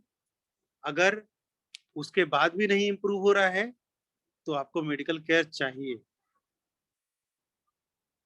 मेडिकल केयर चाहिए। अब एबिलिटी कितनी होगी, कितना कर पाएंगे, वो तो समय और इंतजाम के हिसाब से है, उस पर तो मैं नहीं बोल पाऊंगा, बट कम से कम इतना कॉमन चीजें मैंने बात करी इस पे। तो इससे रिलेटेड और कोई सवाल है? अब बीमारी के बारे में, बीमारी का इलाज, ये मैंने बात कर लिया। इसके बारे में और कोई सवाल है तो मैं रिक्वेस्ट करूंगा अजीत जी से कि आप बोलिए। कुछ क्वेश्चंस है चैट बॉक्स में, अगर पूछना चाहते हैं तो कोई या तो लास्ट में कर लीजिए या अभी पूछ लीजिए। सर नमस्कार। एक मिनट, कल्पनाथ जी, एक मिनट थोड़ा होल्ड करिएगा। कुछ पहले से कमेंट्स में लोगों के सवाल है, हम लोग पहले उसको एड्रेस कर दें। और कल्पना जी, अगर आपका कोई सवाल है आप प्लीज चैट बॉक्स में लिखें, सो दैट कि हम लोग उसको एड्रेस कर पाएंगे एक एक करके। ठीक है सर। ठीक है, थैंक यू। तो सर कुछ सवाल है लोगों का, जो कि लोग पूछ रहे हैं स्टेरॉइड के बारे में, इसका क्या अल्टरनेटिव है, या फिर स्टेरॉइड्स जो भी डिस्कशन में है। कुछ सवाल है कि वैक्सीनेशन से संबंधित है कि वैक्सीन सेकेंड डोज है, उसको लेना चाहिए नहीं लेना चाहिए, और कब लेना चाहिए। देखिए, जो पहला बात तो ये है कि एक बार किसी को इन्फेक्शन हुआ अगर कोविड का, तो 90 दिन से 180 दिन तक उसकी अच्छी एंटीबॉडी अच्छी बनी रहती है। तो ये इसका अच्छा बात है कि आप एक बार उससे निपट लिए तो आपका खुद का एंटीबॉडी अगले 3 से 6 महीने काम करेगा। अब आते हैं वैक्सीन वाले पे। जैसे मैंने अपना पहला डोज कोवैक्सीन का लिया था फरवरी में, 8 हफ्ते के बाद मुझे फिर दूसरा डोज लेना था। इसी बीच में मुझे कोविड हो गया। अब कोविड से मैं ठीक हो रहा हूँ, करीब 2 हफ्ते 2 हफ्ते होने जा रहा है। तो अब मैं कब लूँ वैक्सीन? तो हम लोग कहते हैं कोविड से ठीक होने के 3 महीने के बाद लीजिए आप दूसरा डोज, क्योंकि ऐसे भी आपका अपना वाला काम करेगा। ठीक है। दूसरा कि आप में जितना ज्यादा एंटीबॉडी रहेगा तो जो वैक्सीन लीजिएगा उसकी इफेक्ट उतनी जल्दी नहीं आ पाएगी।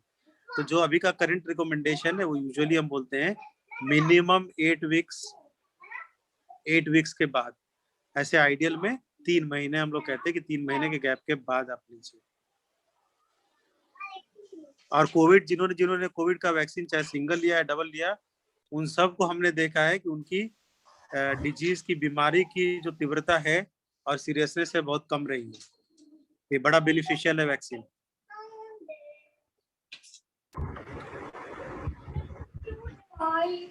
सर एक और सवाल है एक व्यक्ति का, उन्होंने पूछा है, अनुराग अजय जी है, उनका सवाल है कि उनके 6 साल के बच्चे को 8 घंटे पे रेगुलर फीवर आ रहा है, तो क्या ये कोविड के सिम्टम्स हो सकते हैं? नहीं, मैं कह रहा हूँ कि क्या एक्सपोजर के सीन है क्या। पहले आप ये ऐसे सोचिए, उल्टा चलिए। पहले आप सोचिए कि चलिए कोविड हो भी सकता है, नहीं हो सकता है। आपको अगर लगता है कि आपको घर में पहले से कुछ लोग थे जो कोविड से ग्रसित हुए थे, तो एक चांस बनता है। बट बुखार अगर है उसको, तो पहले तो बुखार का केयर कीजिए, उसके साथ और क्या सिम्टम हो रहा है वो भी बताइए, उसको भी नोट कीजिए, उसकी भी चर्चा कीजिए। ठीक है।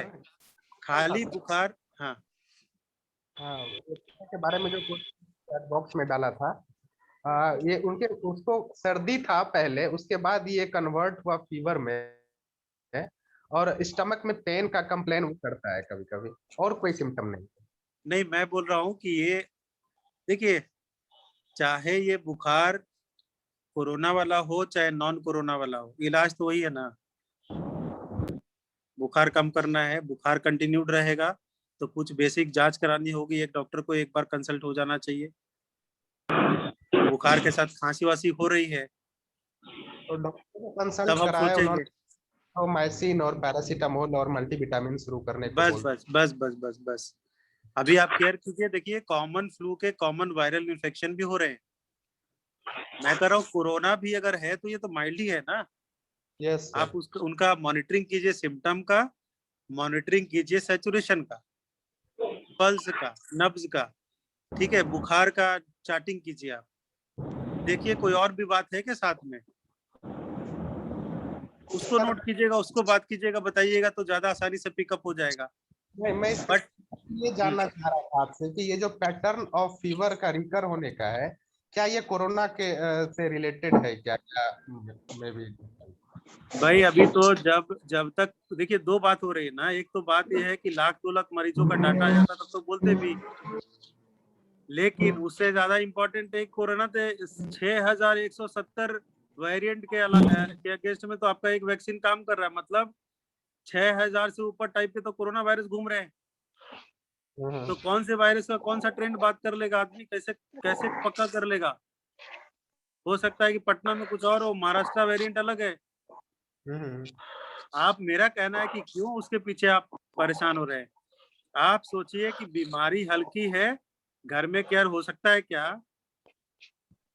हाँ, तो पहले शुरू कर ले केयर और हम किसी से विचार विमर्श कर ले।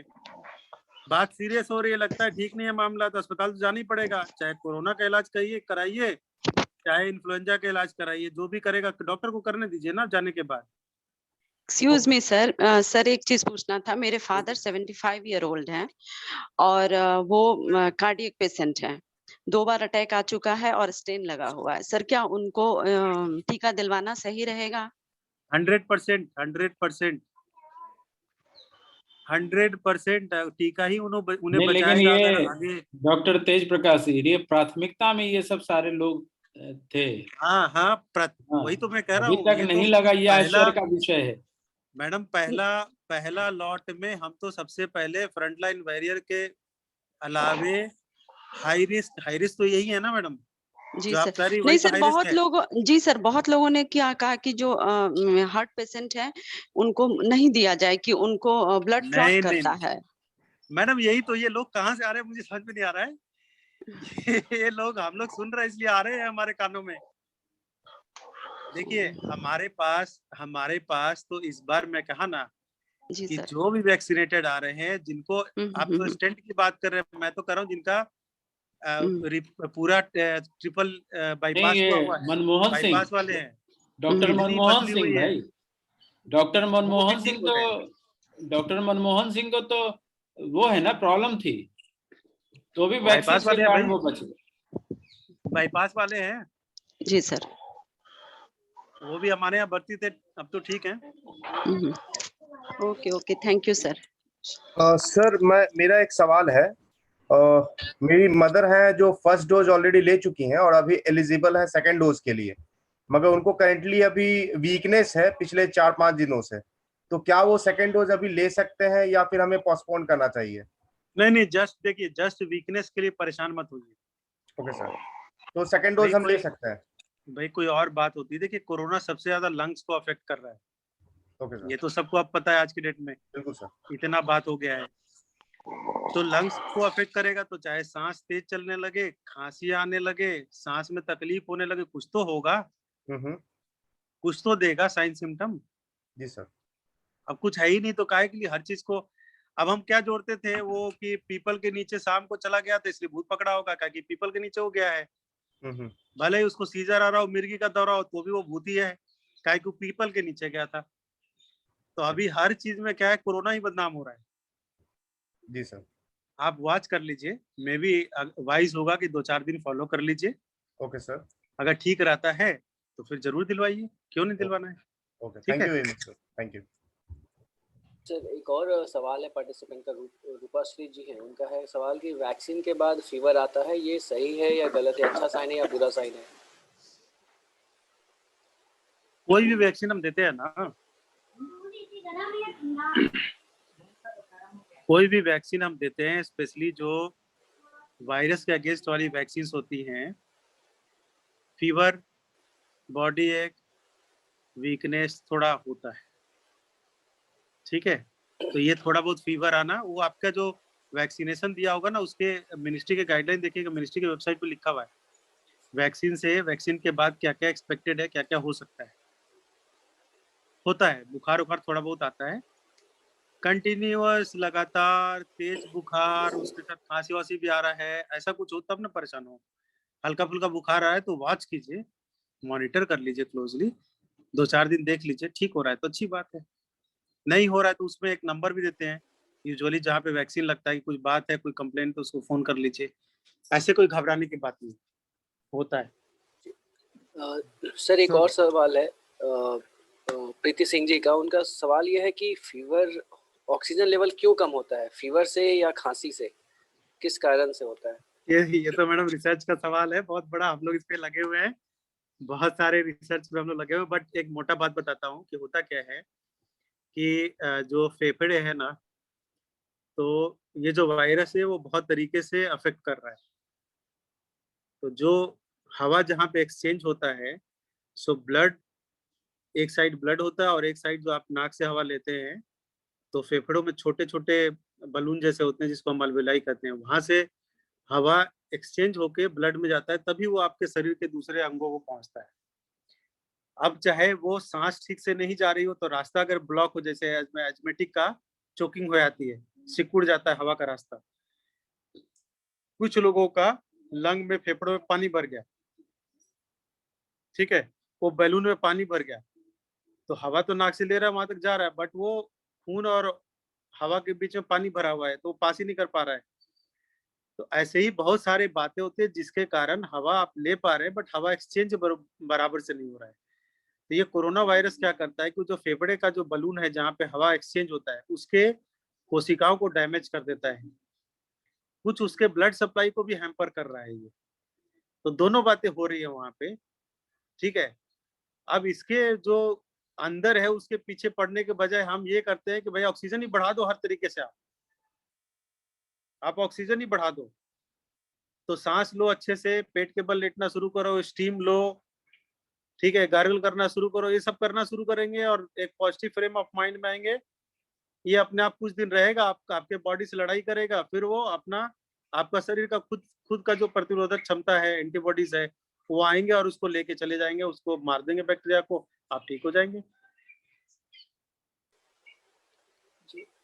सर एक और सवाल है कि जो पेशेंट कोविड के कारण डिस्चार्ज हो गए हैं हॉस्पिटल से और उनको निमोनिया था हॉस्पिटल में और घर पे जो ऑक्सीजन ले रहे हैं और हॉस्पिटल डिस्चार्ज किया, उन पेशेंट का घर पे क्या प्रिकॉशन लेना चाहिए और कैसे केयर करेंगे? जो ऑलरेडी निमोनिया था, हॉस्पिटल ने डिस्चार्ज कर दिया विद सजेशन की आप घर पे ऑक्सीजन लीजिए। नहीं, देखिए, अब मान लीजिए निमोनिया हुआ, तो कोई भी पेशेंट हो, जैसे लकवा मारा हुआ पेशेंट होता है, उसको भी निमोनिया बहुत जल्दी होता है, अक्सर निमोनिया हो जाता है। तो निमोनिया होता क्यों है? क्योंकि वो बेड में पड़ा रहता है। और ये पेशेंट जो निमोनिया से ठीक हुआ, उसका लंग अभी पूरा तो ठीक हुआ नहीं होगा, नॉर्मल तो हुआ नहीं है, उसमें अब बैक्टीरिया का इन्फेक्शन होने का भी चांस है। तो अगर बेड पे लेटा लेटा रहेगा तो प्रॉब्लम बढ़ेगा। तो कहने का मतलब जितना हो सके उसको मोबिलाइज रखिए। ऐसा नहीं कि बोलिए कि बाप रे कोरोना से बच के आए वेंटिलेटर से, तो बेड पे पड़े रहिए, मत उठिए बेड से। हम लोग कोशिश करते हैं कि दादा हो, चाचा हो, बाबा हो, अपने पिताजी हो, उनको खूब सेवा करें। अब वो खूब सेवा करने में क्या होता है कि डरा के उनको बेड पे ही लिटा के रखते हैं। अब वो मूवमेंट जितना कम होगा, उतना जो सिक्रीशंस होता है उधर जमा होता है और वो इन्फेक्शन प्रोन बनाने लगता है। तो मूवमेंट उसको बढ़ाइए। ब्रीदिंग एक्सरसाइजेस हमारे योगा में बड़े अच्छे हैं, उसको अगर आप यूज कर सकते हैं तो उसके जैसा कोई नहीं हो सकता है। एक होता है आपका अनुलोम विलोम और एक दूसरा है कपालभाति। हो सकता है कि दोनों ना कर पाए आप। सर ये मेरा ही सवाल था। सर ये मेरा ही सवाल था। मेरे हस्बैंड है, उनको लंग्स निमोनिया हो गया था और अभी भी है, मतलब बहुत कह नहीं सकते कि 100% उनका ठीक हुआ है। तो डिस्चार्ज तो हो गए हैं हॉस्पिटल से, लेकिन डॉक्टर यही बोले हैं कि उनको ऑक्सीजन की जरूरत होगी और अभी घर पे भी है तो उनको हमेशा ऑक्सीजन की जरूरत पड़ रही है। कितना लीटर? वो अभी 2 पे है सर, तो 94 93 ऐसे जाता है। तो आप ना ये ऑक्सीजन डिपेंडेंसी तभी हटेगी जब आप उनका ब्रीदिंग एक्सरसाइजेस, मोबिलाइजेशन और पॉजिटिव एनवायरनमेंट बहुत जरूरी है। पेट के बल लेटना, स्टीम लेना, ठीक है, और रेस्पिरेटरी एक्सरसाइजेस। अगर वो अनुलोम विलोम नहीं कर पाते तो एक ना फूक मारने वाला 110-115 रुपए का आता है, इंसेंटिव स्पायरोमीटर बोलते हैं उसको, इंसेंटिव स्पायरोमीटर, ठीक है। वो दवाई की दुकान में मिलती है, उसमें 3 गोले रहते हैं, 3 बॉल्स रहते हैं, वो बॉल्स को फूक मार के उठाना होता है। वो बॉल्स को फूक मार के उठाना होता है, वही एक्सरसाइज है। तो वो पैसे वाला एक्सरसाइज है और योगा फ्री वाला एक्सरसाइज है। तो वो तो है सर, क्योंकि लगता है हॉस्पिटल में वो आया है तो वो हम देख पा रहे हैं कि वो रखा हुआ है। करिए, रखना नहीं है मैडम, रखना नहीं है, नहीं तो वही मुझे यूज नहीं था तो उसको, हाँ, एक्चुअली वो ब्रीदिंग मॉर्निंग में करते हैं, लेकिन जितना उनसे पॉसिबल हो पाता वो करते हैं खुद से। मैं कर रहा हूँ ना कि पहले दिन भी बैट बॉल में बैट से बॉल लगता नहीं है। प्रैक्टिस प्रैक्टिस प्रैक्टिस थोड़ा थोड़ा थोड़ा थोड़ा लगते लगते तो लगने लगता है। जी सो पीछे पड़ना पड़ेगा, लगाना पड़ेगा, जुगाड़ लगाना पड़ेगा। लेटे लेटे ही अनुलोम विलोम कर लें, कोई जरूरत नहीं बैठने का पालती मार के। करें, सांस लंबा लेना, सांस लंबा छोड़ना, यही है इम्पोर्टेंट, यही बात है। चाहे आप लेट के करिए, चाहे बैठ के करिए, जैसे करिए, स्टीम दिलवाइए। अगर कमरे उमरे बंद रहते हैं तो थोड़ा कोशिश करिए खुले में बिठाइए उनको। जी ठीक है, ठीक हो जाएंगे, कुछ नहीं है। 1-2 लीटर मतलब अक्सर 2-3 दिन 4 दिन ये मेहनत कीजिएगा ना तो आपको जरूरत नहीं पड़ेगी ऑक्सीजन की। जी। और बिना ऑक्सीजन का जैसे जब वो बाथरूम जाते हैं, क्योंकि उसी टाइम ही ऑक्सीजन हटता है, तो जब वो वहाँ आते हैं वॉशरूम से तो वही 85 86 उस समय रहता है, कभी 83 भी हो जाता है, लेकिन नहीं वही देखिए, आप ध्यान दीजिए 2-3 बातों पे। एक तो है कि ठीक है, respiratory exercises, breathing, steam inhalation, ये सब इम्प्रूव कीजिए, पहला चीज, ये बहुत जरूरी है। दूसरा, जो आप मॉनिटरिंग डिवाइस यूज कर रहे हैं वो प्रॉपर यूज हो भी रहा है कि नहीं हो रहा है, उसको भी जरा ध्यान दीजिए। अक्सर होता है कि मेरे पास रात को 2 बजे फोन आता है कि डॉक्टर साहब मेरे बच्चे का तो खांसी चला गया, सैचुरेशन, रो रहे हैं, फोन पे हल्ला हो रहा है। मैं बोला कि पहले भाई उसके दूसरे हाथ में लगा के दिखाओ, तो 98 हो गया। फिर 15 मिनट बाद फिर चेक कराया, 98 आ रहा है। तो बहुत बार ये जो छोटे छोटे डिवाइसेस होते हैं वो प्रॉपरली यूज नहीं होता है, ठीक है, तो उसको भी थोड़ा ध्यान दीजिए। Okay, thank you. नहीं, हो सकता है ठीक हो, मैं ये नहीं कर रहा हूँ, हो सकता है ठीक भी हो, बट जरूर से देख लेना चाहिए, अच्छा रहता है। एक्सक्यूज मी सर, एक सवाल था। हेलो। हाँ बोलिए। जी, न्यू बॉर्न बेबी है 1.5 माह का, उसकी माँ को 3-4 दिन फीवर रहा है सर। पैरासीटामॉल और एजिथ्रल का टेबलेट दिए हैं और विटामिन सी वगैरह जो आप बता रहे हैं वही सब चला है। तो 27 तारीख से फीवर नहीं है, तो क्या बच्चे को उनके पास अब रखा जा सकता है? कोई दिक्कत नहीं है, कोई दिक्कत नहीं है। और उनका टेस्ट पहले भी तो नहीं हुआ था, और अभी टेस्ट कराना जरूरी होगा क्या सर? कोई जरूरत नहीं है। अगर शंका लगे, डर लगे तो मदर को बोलिए कि एक मास्क लगा लें, जी, जो बच्चे को दूध, मास्क लगा लें, बच्चे को दूध जरूर पिलाएं, बच्चे को साथ में रख सकते हैं, कोई दिक्कत नहीं है, ठीक है। अगर सिम्टम वर्सनिंग हो और आपको शंका ज्यादा लगे तो टेस्ट करा लो, खत्म हो जाएगा, आपका शंका ही खत्म हो जाएगा। नहीं, किसी तरह का सिम्टम अब नहीं दिख रहा है सर, कोई नहीं है। जब आप बोल रहे हैं कि 27 से कुछ है ही नहीं तो परेशान होने का जरूरत नहीं है। थैंक यू सर, धन्यवाद है ना। जी जी जी। ठीक, ओके। हेलो हेलो, आवाज आ रही? जी सर। हाँ, तो मेरे ख्याल से डॉक्टर तेज प्रकाश का हम लोग शुक्रिया अदा करें। उससे पहले मैं ये स्पष्ट कर दूं कि जिस तरीके से आपने बताया है, अक्सर हाँ चिकित्सकों को जब चिकित्सक भयभीत नहीं करते हैं तो वो चिकित्सक नहीं होते हैं। आपने इतनी आसानी से लोगों को ईज कर दिया कि लोग बड़े ही रिलैक्स हो जाएंगे और कहीं मास्क और जो बाहर निकलना और इन सब सारी चीज़ों पर भी ज़्यादातर हम लोग आगे नहीं बढ़ जाए। तो हम आपसे आग्रह करेंगे कि क्यों मास्क लगाना ज़रूरी है, क्यों हाथ धोना ज़रूरी है और क्यों घरों में रहना ज़रूरी है, इससे हम कैसे प्रिवेंटिव लाइन पर हमारे लिए महत्वपूर्ण है रादर देन कि इन सब सारे चीज़ों में पड़ेंगे। हम चाहेंगे कि आपसे थोड़ा सा देखिए, एक तो पहले हम बोलेंगे कि मैक्सिमम लोग हम लोग बिहार से ही हैं, ग्रुप में भी बिहार से मैक्सिमम लोग हैं, तो भाई हमारा तो इतना रिच कल्चर है, वो हम ही लोग हैं जो उसको बिगाड़े हैं, छोड़े हैं। कभी भी हम आते थे, स्कूल से आए या कहीं से खेल के आए, तो जब तक पैर धो के नहीं आए, हाथ नहीं धोया, तब तक घर में बेड पे तो एंट्री हो ही नहीं सकती है, ठीक है। मैक्सिमम लोगों के घर में पहले टॉयलेट दूर में होता था। हम लोग तो अपने आप को होशियार समझते, बेडरूम में अटैच करके टॉयलेट बनाया, ठीक है, जगह की भी कंस्ट्रेंट रही होगी, बहुत सारे सोच रहे होंगे, बट जो वो थे पुराने वाले लोग, वो ज्यादा बड़े साइंटिस्ट थे कि सारा बैक्टीरियल इन्फेक्शन और सारा जो फीकोरल रूट से बॉर्न होते थे वो दूर कर दिया उन्होंने। और हाथ धोना, चाहे वो पानी से हो, चाहे साबुन से हो, चाहे राख से हो, जैसे भी थे, अलग अलग विधि थे। उस समय के हिसाब से जो इन्फेक्शन प्रोन होगा उसके हिसाब से उनकी विधियां रहती थी। आज के हिसाब से अगर आप सही से हैंड वॉश 20 सेकंड, सिर्फ हम कहते हैं 20 सेकंड, है ना, 20 सेकंड आप अच्छे से हैंड वॉश कर लीजिए। उसके डिटेल आज बताने की जरूरत नहीं, बच्चे को पता है हैंड वॉश कैसे करना है, बट आप कोई जरूरत नहीं सैनिटाइजर के पीछे परेशान होने का। लाइफ बॉय साबुन 5 रुपए का आता है, 5 रुपए का लाइफ बॉय साबुन आज भी उतना ही कारगर है।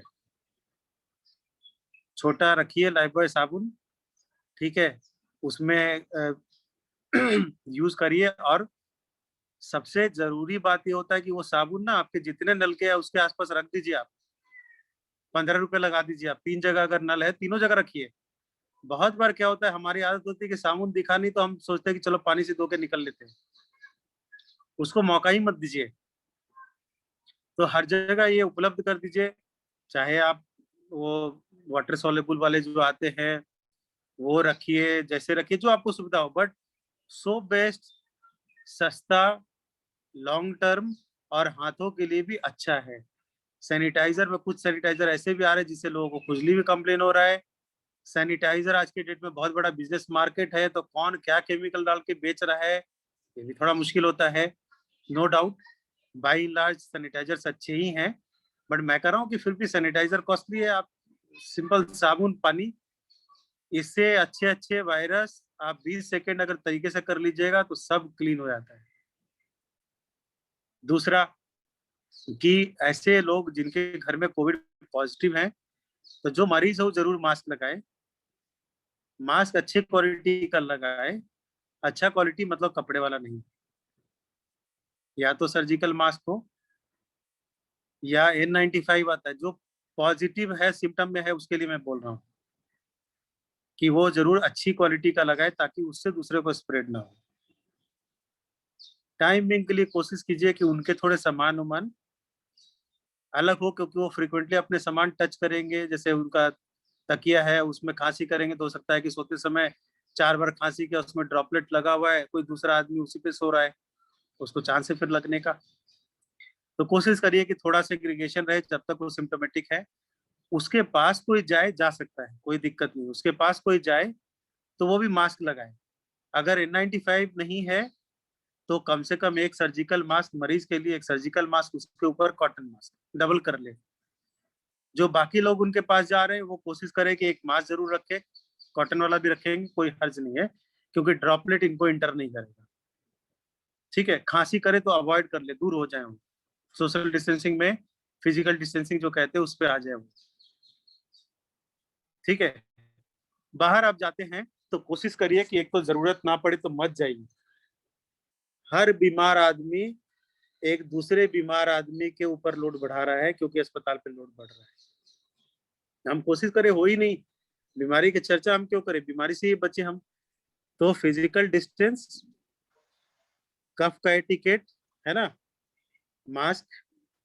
मास्क में जो N95 भी है उसको भी बोला गया है कि आप बॉइलिंग वाटर में उसका इलास्टिक का खाली ध्यान रखिए। आप उसको सैनिटाइजर या अल्कोहल बेस्ड चीज या साबुन से अच्छे से साफ करके और बॉइलिंग वाटर में आप थोड़ा लटका के रख दीजिए और उसको धूप में सुखा दीजिए। इक्वली गुड हो जाता है, काम करता रहता है अच्छे से।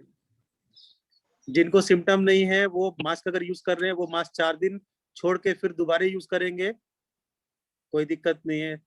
कपड़े वाला मास्क धो धा के यूज कर लें, कोई दिक्कत नहीं है। दूसरा एक आता है कि घर की सफाई अच्छे से मेंटेन करिए। घर की खिड़कियां मैक्सिमम टाइम कोशिश करिए खुले रहे, हवा का एक्सचेंज होता रहे। तो जो भी हवा में वायरस आएगा वो अपने आप उसका कंसंट्रेशन घट जाएगा, तो आपको दूसरे घर के मेंबर का इन्फेक्शन का चांस घट जाएगा। अब चारों तरफ से बंद कर लीजिए और एसी ऑन कर लीजिएगा, तो जो भी हवा है उधर ही घूम रहा है, तो वहां पे हवा में वायरस का कंसंट्रेशन हाई होने के चांसेस है। एसी चला सकते हैं, ऐसा नहीं है कि गर्मी में मर जाना, बट कहना है कि सेम टाइम हवा का एक्सचेंज इंश्योर करिए, खिड़कियां उड़कियां खोल दीजिए, हवा थोड़ा पास होना चाहिए। एग्जॉस्ट अगर है तो एग्जॉस्ट जरूर चालू कीजिए, एग्जॉस्ट बड़ा काम आ रहा है, तो एयर को एक्सचेंज फटाफट करा देगा।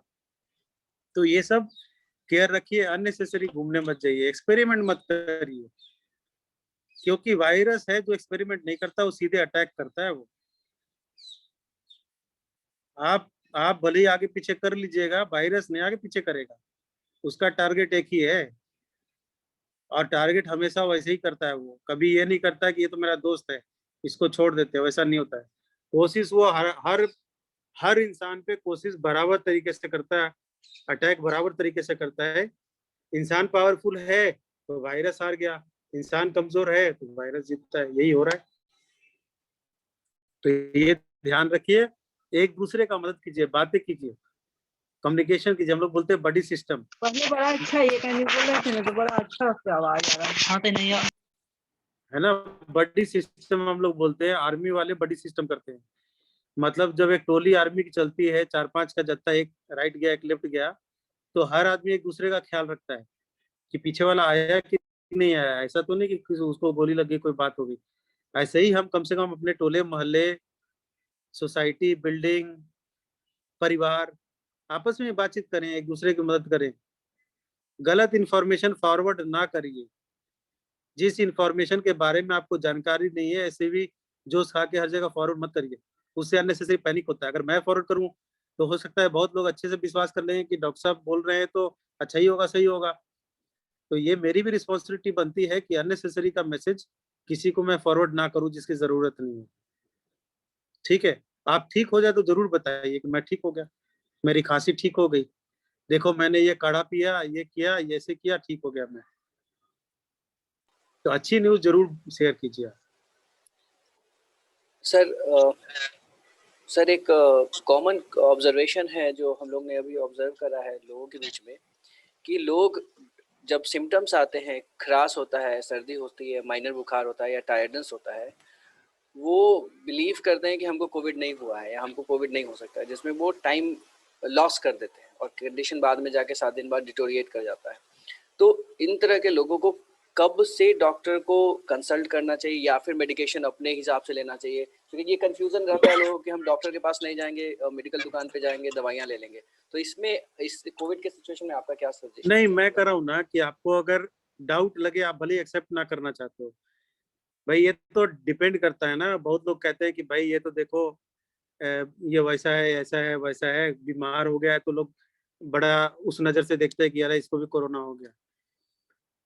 तो हो सकता है कि बहुत लोग रियलाइज नहीं करते हैं। बहुत सारे स्टेट में जहाँ हम काम कर रहे हैं वहाँ पे ऐसी बातें आ रही हैं कि वो लास्ट तक रियलाइज नहीं करना चाहते कि कोविड भी हो सकता है, तो टेस्टिंग कराने भी नहीं जाते हैं। मैं कर रहा हूँ, लेकिन उनको अंदर से रहता है शक।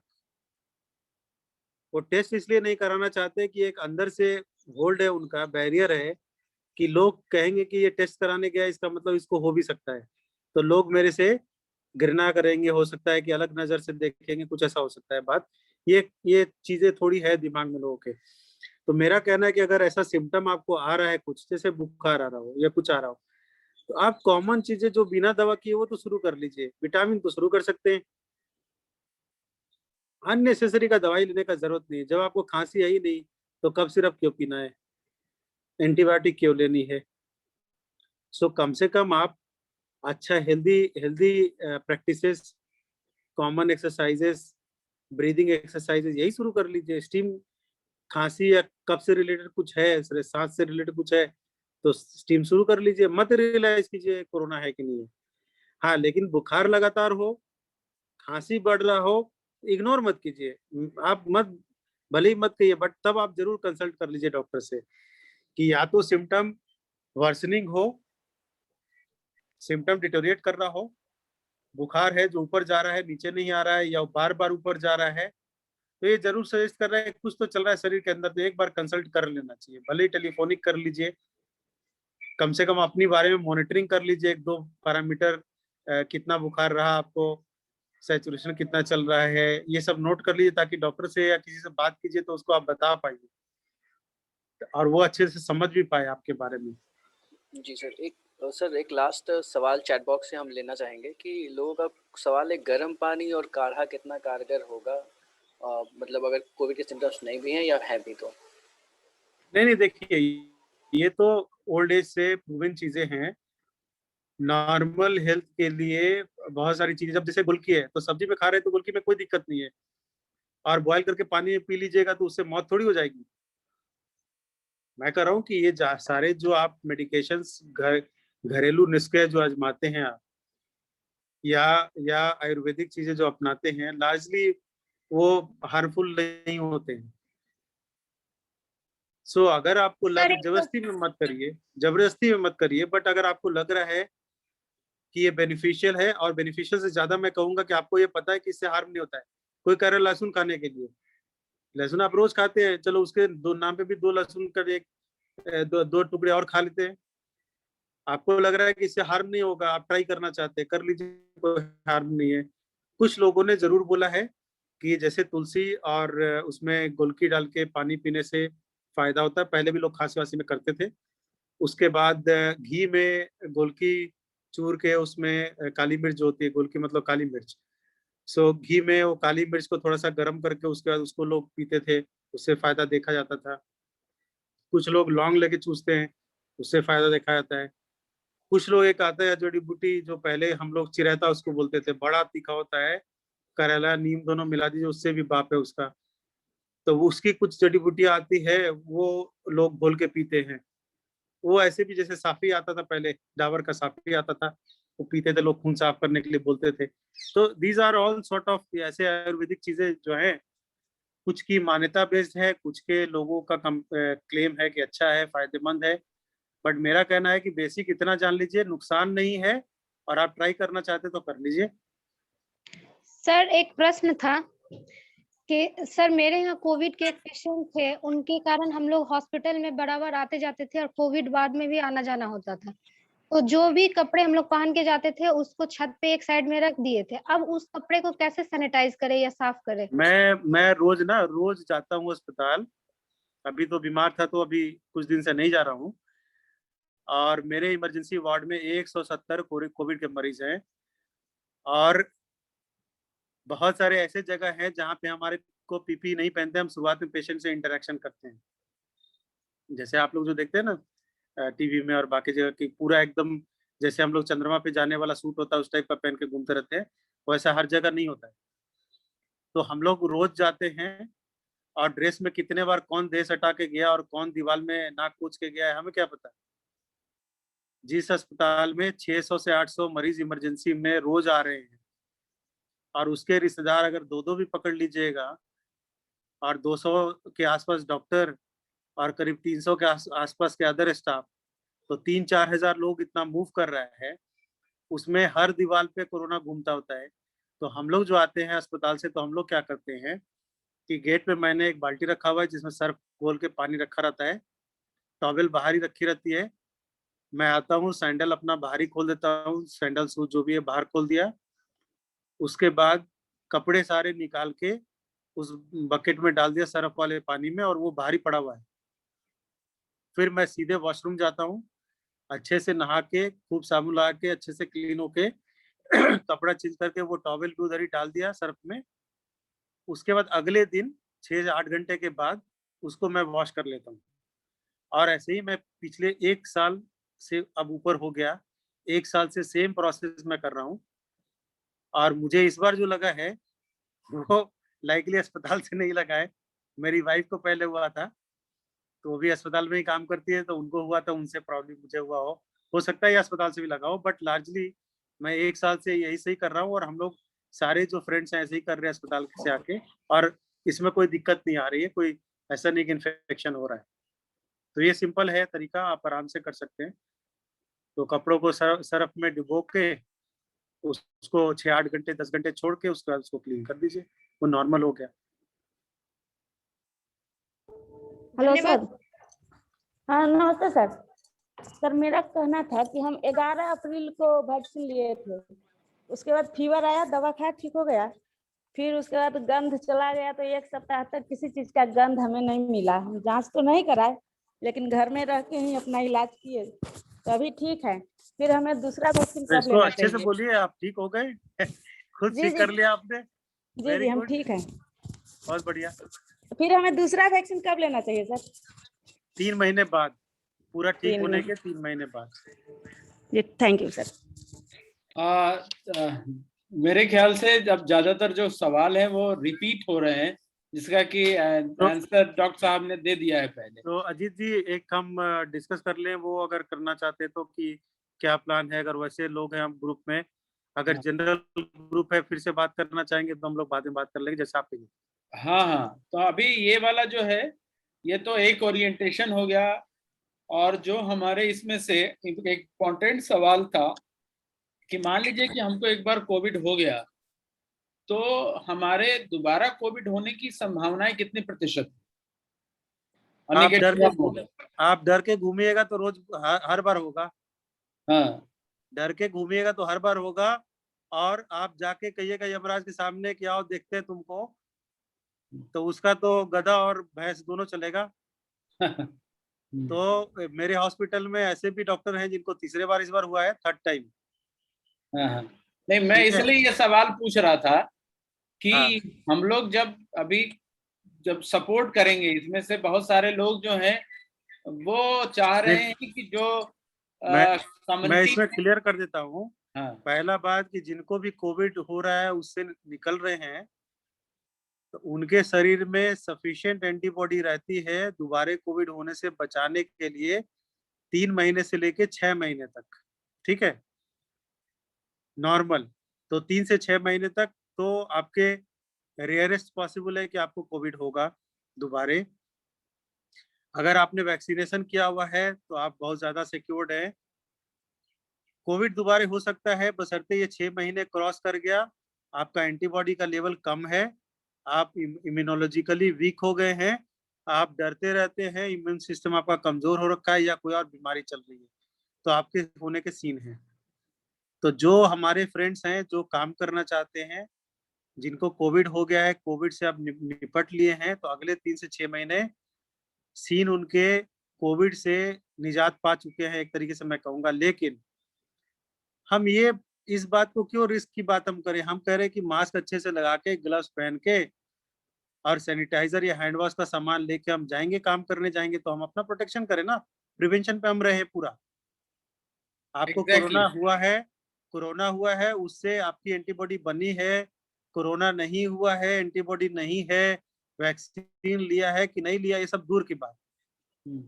जो वैक्सीन लिया है वो तो बचा हुआ है। हाँ, और जिस तरीके से आपने कहा कि जब आप हॉस्पिटल से वापस आते थे और उसके बाद आप अपने एक बकेट में रख देते थे कपड़ों को, वैसे ही घर में वापस आए सारे लोग यदि डेली, और इस तरीके के प्रिवेंशन के साथ वहां जाएं और काम करें, तो हम लोग बहुत लोगों की जान बचाने में अपनी मदद कर सकते हैं। बस। और तो कोई जरूरी नहीं है इसमें सर्फ एक्सेल यूज करना, क्योंकि ऐसा हो सकता है कि आने वाले टाइम में ये भी बताया जाए कि सर्फ एक्सेल जो है एंटीवायरल है। नहीं, वो तो ऐड में बता रहा है, सब बराबर है। हमारे बीच एक्चुअली वो नीरज जी जुड़े हुए हैं। नीरज जी जीविका से जुड़े हुए हैं, और जीविका एक ऐसा ऑर्गेनाइजेशन है बिहार में जो कि मेरे ख्याल से 1 लाख से ज्यादा स्वयं सहायता समूह इनसे जुड़ा हुआ है। और हम थोड़ा सा आप नीरज जी बोलेंगे आपको आगे की योजनाओं के लिए, तो डॉक्टर तेज प्रकाश को एक उत्साह भी आएगा कि कितने बड़े पैमाने पे हम पूरे बिहार को भी इससे जोड़ सकते हैं। तो मैं आग्रह करूंगा नीरज जी आप प्लीज कुछ इस विषय पे बोलें, फिर आगे हम लोग इसको समाप्त करेंगे पूरे ट्रेनिंग प्रोग्राम को। Neeraj ji. Thank you sir. Thank you doctor साहब कि आपने बहुत अच्छा जो है बताया, हम लोग का जो ओरिएंटेशन दिया है बहुत ही स्पष्ट था, और जिसको कि बहुत ही व्यवहारिक भी है, जिसको हम लोग पूरे अच्छे तरीके से कर सकते हैं सर। जो सर जैसा बता रहे थे कि जीविका से अभी हम लोग 10 लाख स्वयं सहायता समूह है और लगभग 1 करोड़ 10 लाख परिवार हम लोग जुड़े हुए हैं जीविका के संगठन में, और हमारे लगभग 1.5 लाख कैडर्स हैं और 10,000 स्टाफ हैं। तो इस तरीके से बिहार में एक बहुत बड़ा नेटवर्क है। लेकिन हुआ क्या है कि इस कोविड में एकाएक, पिछले बार जो कोविड हुआ तो उसमें हम लोग ज्यादा प्रभावित नहीं हुए, लेकिन जो स्टाफ में लगभग हमारे 11 लोग मारे गए हैं, मतलब कोविड के भेंट चढ़ गए, और जो लगभग 204 लोग जो हैं सो हमारे कैडर जो है सो जिनके साथ हम लोग उनको हम लोगों को छोड़ना पड़ा, उनसे विदा मतलब हम लोगों से ले लिया उन लोगों ने। और दीदियों का अभी रिकॉर्ड नहीं है हमारे पास। 1 करोड़ परिवार हैं अगर पूरे बिहार में, तो 1.5 करोड़ परिवार, 1 करोड़ 10 लाख परिवार जीविका से जुड़ी हुई है। अब इतने बड़े नेटवर्क का जो मतलब एक तरीके से हम लोग चूंकि लाइवलीहुड पे काम करते हैं, और उस लाइवलीहुड में जो अभी वर्तमान स्थिति है बिहार में, कि पिछली बार तो हम लोग बहुत काम कर पाए थे, लेकिन चूंकि जिस तरीके से इम्पैक्टेड हुआ, लगभग 1500 से ज्यादा लोग अभी हमारे डेटा में आ गए हैं जो कि कोविड से इफेक्टेड है, तो पूरा का पूरा जो फ्रंट लाइन है हमारा प्रभावित हो रहा है। तो हम लोगों ने अपने अभी 10,000 कैडर्स मतलब स्टाफ और कैडर्स के लिए किस तरीके से सपोर्ट करें, तो उसमें रिलायंस फाउंडेशन, बिहार विद्यापीठ और अन्य के माध्यम से सहयोग से सबसे पहले स्टाफ और कैडर की टीम को तैयार करना चाह रहे हैं अगले 1-2 सप्ताह के अंदर, ताकि फिर दीदियों तक हम लोग पहुंच पाएंगे, क्योंकि एक बहुत बड़ा थ्रेट मीनास दिख रहा है सामने। तो अभी जो कम्युनिटी तक जाने के लिए इसका इंस्टीट्यूशंस का जो हमारे लगभग 70,000 ग्राम संगठन है प्रत्येक टोले में, उसको हम लोगों को आगे लेके जाना है। तो इसका रास्ता ढूंढ रहे हैं कि किस तरीके से हमारा थेरेपेटिक सपोर्ट क्या होगा, किस तरह से अवेयरनेस सपोर्ट सेंसिटाइजेशन में किस तरीके से हम लोग लेके जा पाएंगे। तो अभी एक हम लोग जो प्लान कर रहे हैं सर, कि हमारे पास एक कम्युनिटी जो न्यूट्रिशन रिसोर्स पर्सन है, जो एक कैडर है हमारे यहाँ, जो लगभग में अभी सर लगभग 8600 के आसपास हैं। तो उनका और गांव में जो क्वेक हैं, इन दोनों के सपोर्ट से क्या हम लोग किस तरीके से सिस्टम में एक अवेयरनेस दे पाए, इसमें भी हम लोग लगे हुए हैं कि किसी तरह से अगर अवेलेबल हो पाए तो हमारे पास एक किट जो कि पल्स ऑक्सीमीटर और ब्लड शुगर का जो स्ट्रिप और ब्लड प्रेशर का जो है प्रत्येक 2 टोले पे एक अवेलेबल हो पाए, उसके लिए भी हम लोग आपदा प्रबंधन विभाग और अन्य विभाग के सहयोग से लाने का कोशिश कर रहे हैं, लेकिन अभी तक सफल नहीं हो पाए हैं। तो ताकि अगले 1 महीने के अंदर हम लोग 15-20 दिन के अंदर पूरा सिस्टम को डाल पाए, ताकि अगर सिचुएशन अगर इससे खराब हुई तो उसको हम लोग कर पाए। तीसरा सपोर्ट जो हम लोग सर से चाह रहे थे आपको, कि किस तरीके से टेली मेडिसिन सिस्टम या टेली कंसल्टेशन का सिस्टम किस तरीके से हमारे एटलीस्ट कैडर तक हम लोग पहुंचा पाए, और क्या एक मैकेनिज्म होगा कि डे नाइट का, मतलब कि अगर 2-2 लोग भी हों, कुछ हम लोग फंड भी रेज कर लेंगे थोड़ा बहुत, कि अगर बहुत ज्यादा तो नहीं लेकिन थोड़ा बहुत फंड रेज भी कर लेंगे अगर किसमें, तो कुछ सपोर्ट जो है कि सबसे बड़ा डॉक्टर्स का सपोर्ट, क्योंकि सारे डॉक्टर्स बिहार में भी हॉस्पिटल्स में इंगेज्ड हैं। अब उनके पास वो एग्जॉस्ट रहते हैं, तो रात के समय में भी टाइम नहीं दे पाएंगे। कुछ लोगों को हम लोगों ने पैनल करने की कोशिश की है, लेकिन वो कितना हो पाएगा वो संभव मुझे नहीं लग रहा है इतने बड़े मास को कैटर करने के लिए। तो किस तरीके से सर हम लोग आगे बढ़ पाए और कहाँ से ये सपोर्ट मिल पाएगा? क्या कुछ ऐसे मेडिकल में जो स्टूडेंट्स हैं, क्या वो बिहार के अगर कोई मूल के हैं, और इस तरीके का क्या कोई ग्रुप मिल सकता है जो कि हम लोगों को हमारे टोल फ्री सेंटर्स या फिर जिस तरीके से भी हो, क्या किस तरीके से करें, उसमें थोड़ा सपोर्ट चाहिए सर, ताकि हम लोग अपने एटलीस्ट 1,10,000 जो कैडर एंड स्टाफ की टीम है उनको कम से कम हम लोग पहले पैर पे खड़ा कर लें। देखिए, इसमें एक तो जानना चाह रहे थे, एक तो कैडर आपने बोला जो 300 लोग हैं, वो क्या कैडर है, और क्या उसके साथ एक और कुछ बताया था, वो क्या बता रहे थे आप? सर हमारे पास एक स्टाफ की टीम है। स्टाफ की टीम का मतलब है कि हमारे पास जो स्टाफ होते हैं वो नॉर्मली जो ब्लॉक प्रोजेक्ट मैनेजर ब्लॉक में है, और सारे ग्रेजुएट हैं, जितने भी हैं मिनिमम ग्रेजुएट हैं, अदरवाइज इरमा, MB, IIM, IIT और ये सब जो है वो स्टाफ की टीम है। वो एकदम बिल्कुल वेल इक्विप्ड और पढ़े लिखे हैं, मतलब सब तरीके के लोग हैं। वो ये 300 का कैडर है। हाँ, ये जो है 10,000 लोग जो हैं वो ग्रेजुएट प्लस हैं। लेकिन इसके अलावा जो हमारे पास जो 8,500 लोगों का टीम है, जो कि पंचायत लेवल पे है, जिसको हम लोग कम्युनिटी रिसोर्स पर्सन बोलते हैं, जो स्टाफ तो नहीं है लेकिन इनकी ट्रेनिंग कई स्तर पे हुई है हेल्थ एंड न्यूट्रिशन एस्पेक्ट्स पे। एम्स से भी, पटना एम्स के माध्यम से, bill and Melinda Gates foundation, PCI अन्य एजेंसियों के माध्यम से, जीविका का अपना ट्रेनिंग मॉड्यूल्स जो कई सारे बने हुए हैं, उस पर ट्रेनिंग हुई है, आपदा पे। तो वो एक तरीके से इस सेक्टर से थोड़ा सा अवेयर हैं, अगर उनको थोड़ा सा तैयार करके हम बना सकते हैं इनको सपोर्ट करने के लिए। तो एक चीज मैं समझ गया, एक तो बात आप ये बोल रहे हैं कि आप एक ह्यूमन रिसोर्स का बड़ा चेन है आपके पास, जी सर। ठीक है, और उसमें काफी पढ़े लिखे लोग और ट्रेंड लोग भी हैं और काफी हद तक हेल्थ से जुड़े हुए लोग भी हैं, हाँ सर, कुछ ठीक हद है। तक।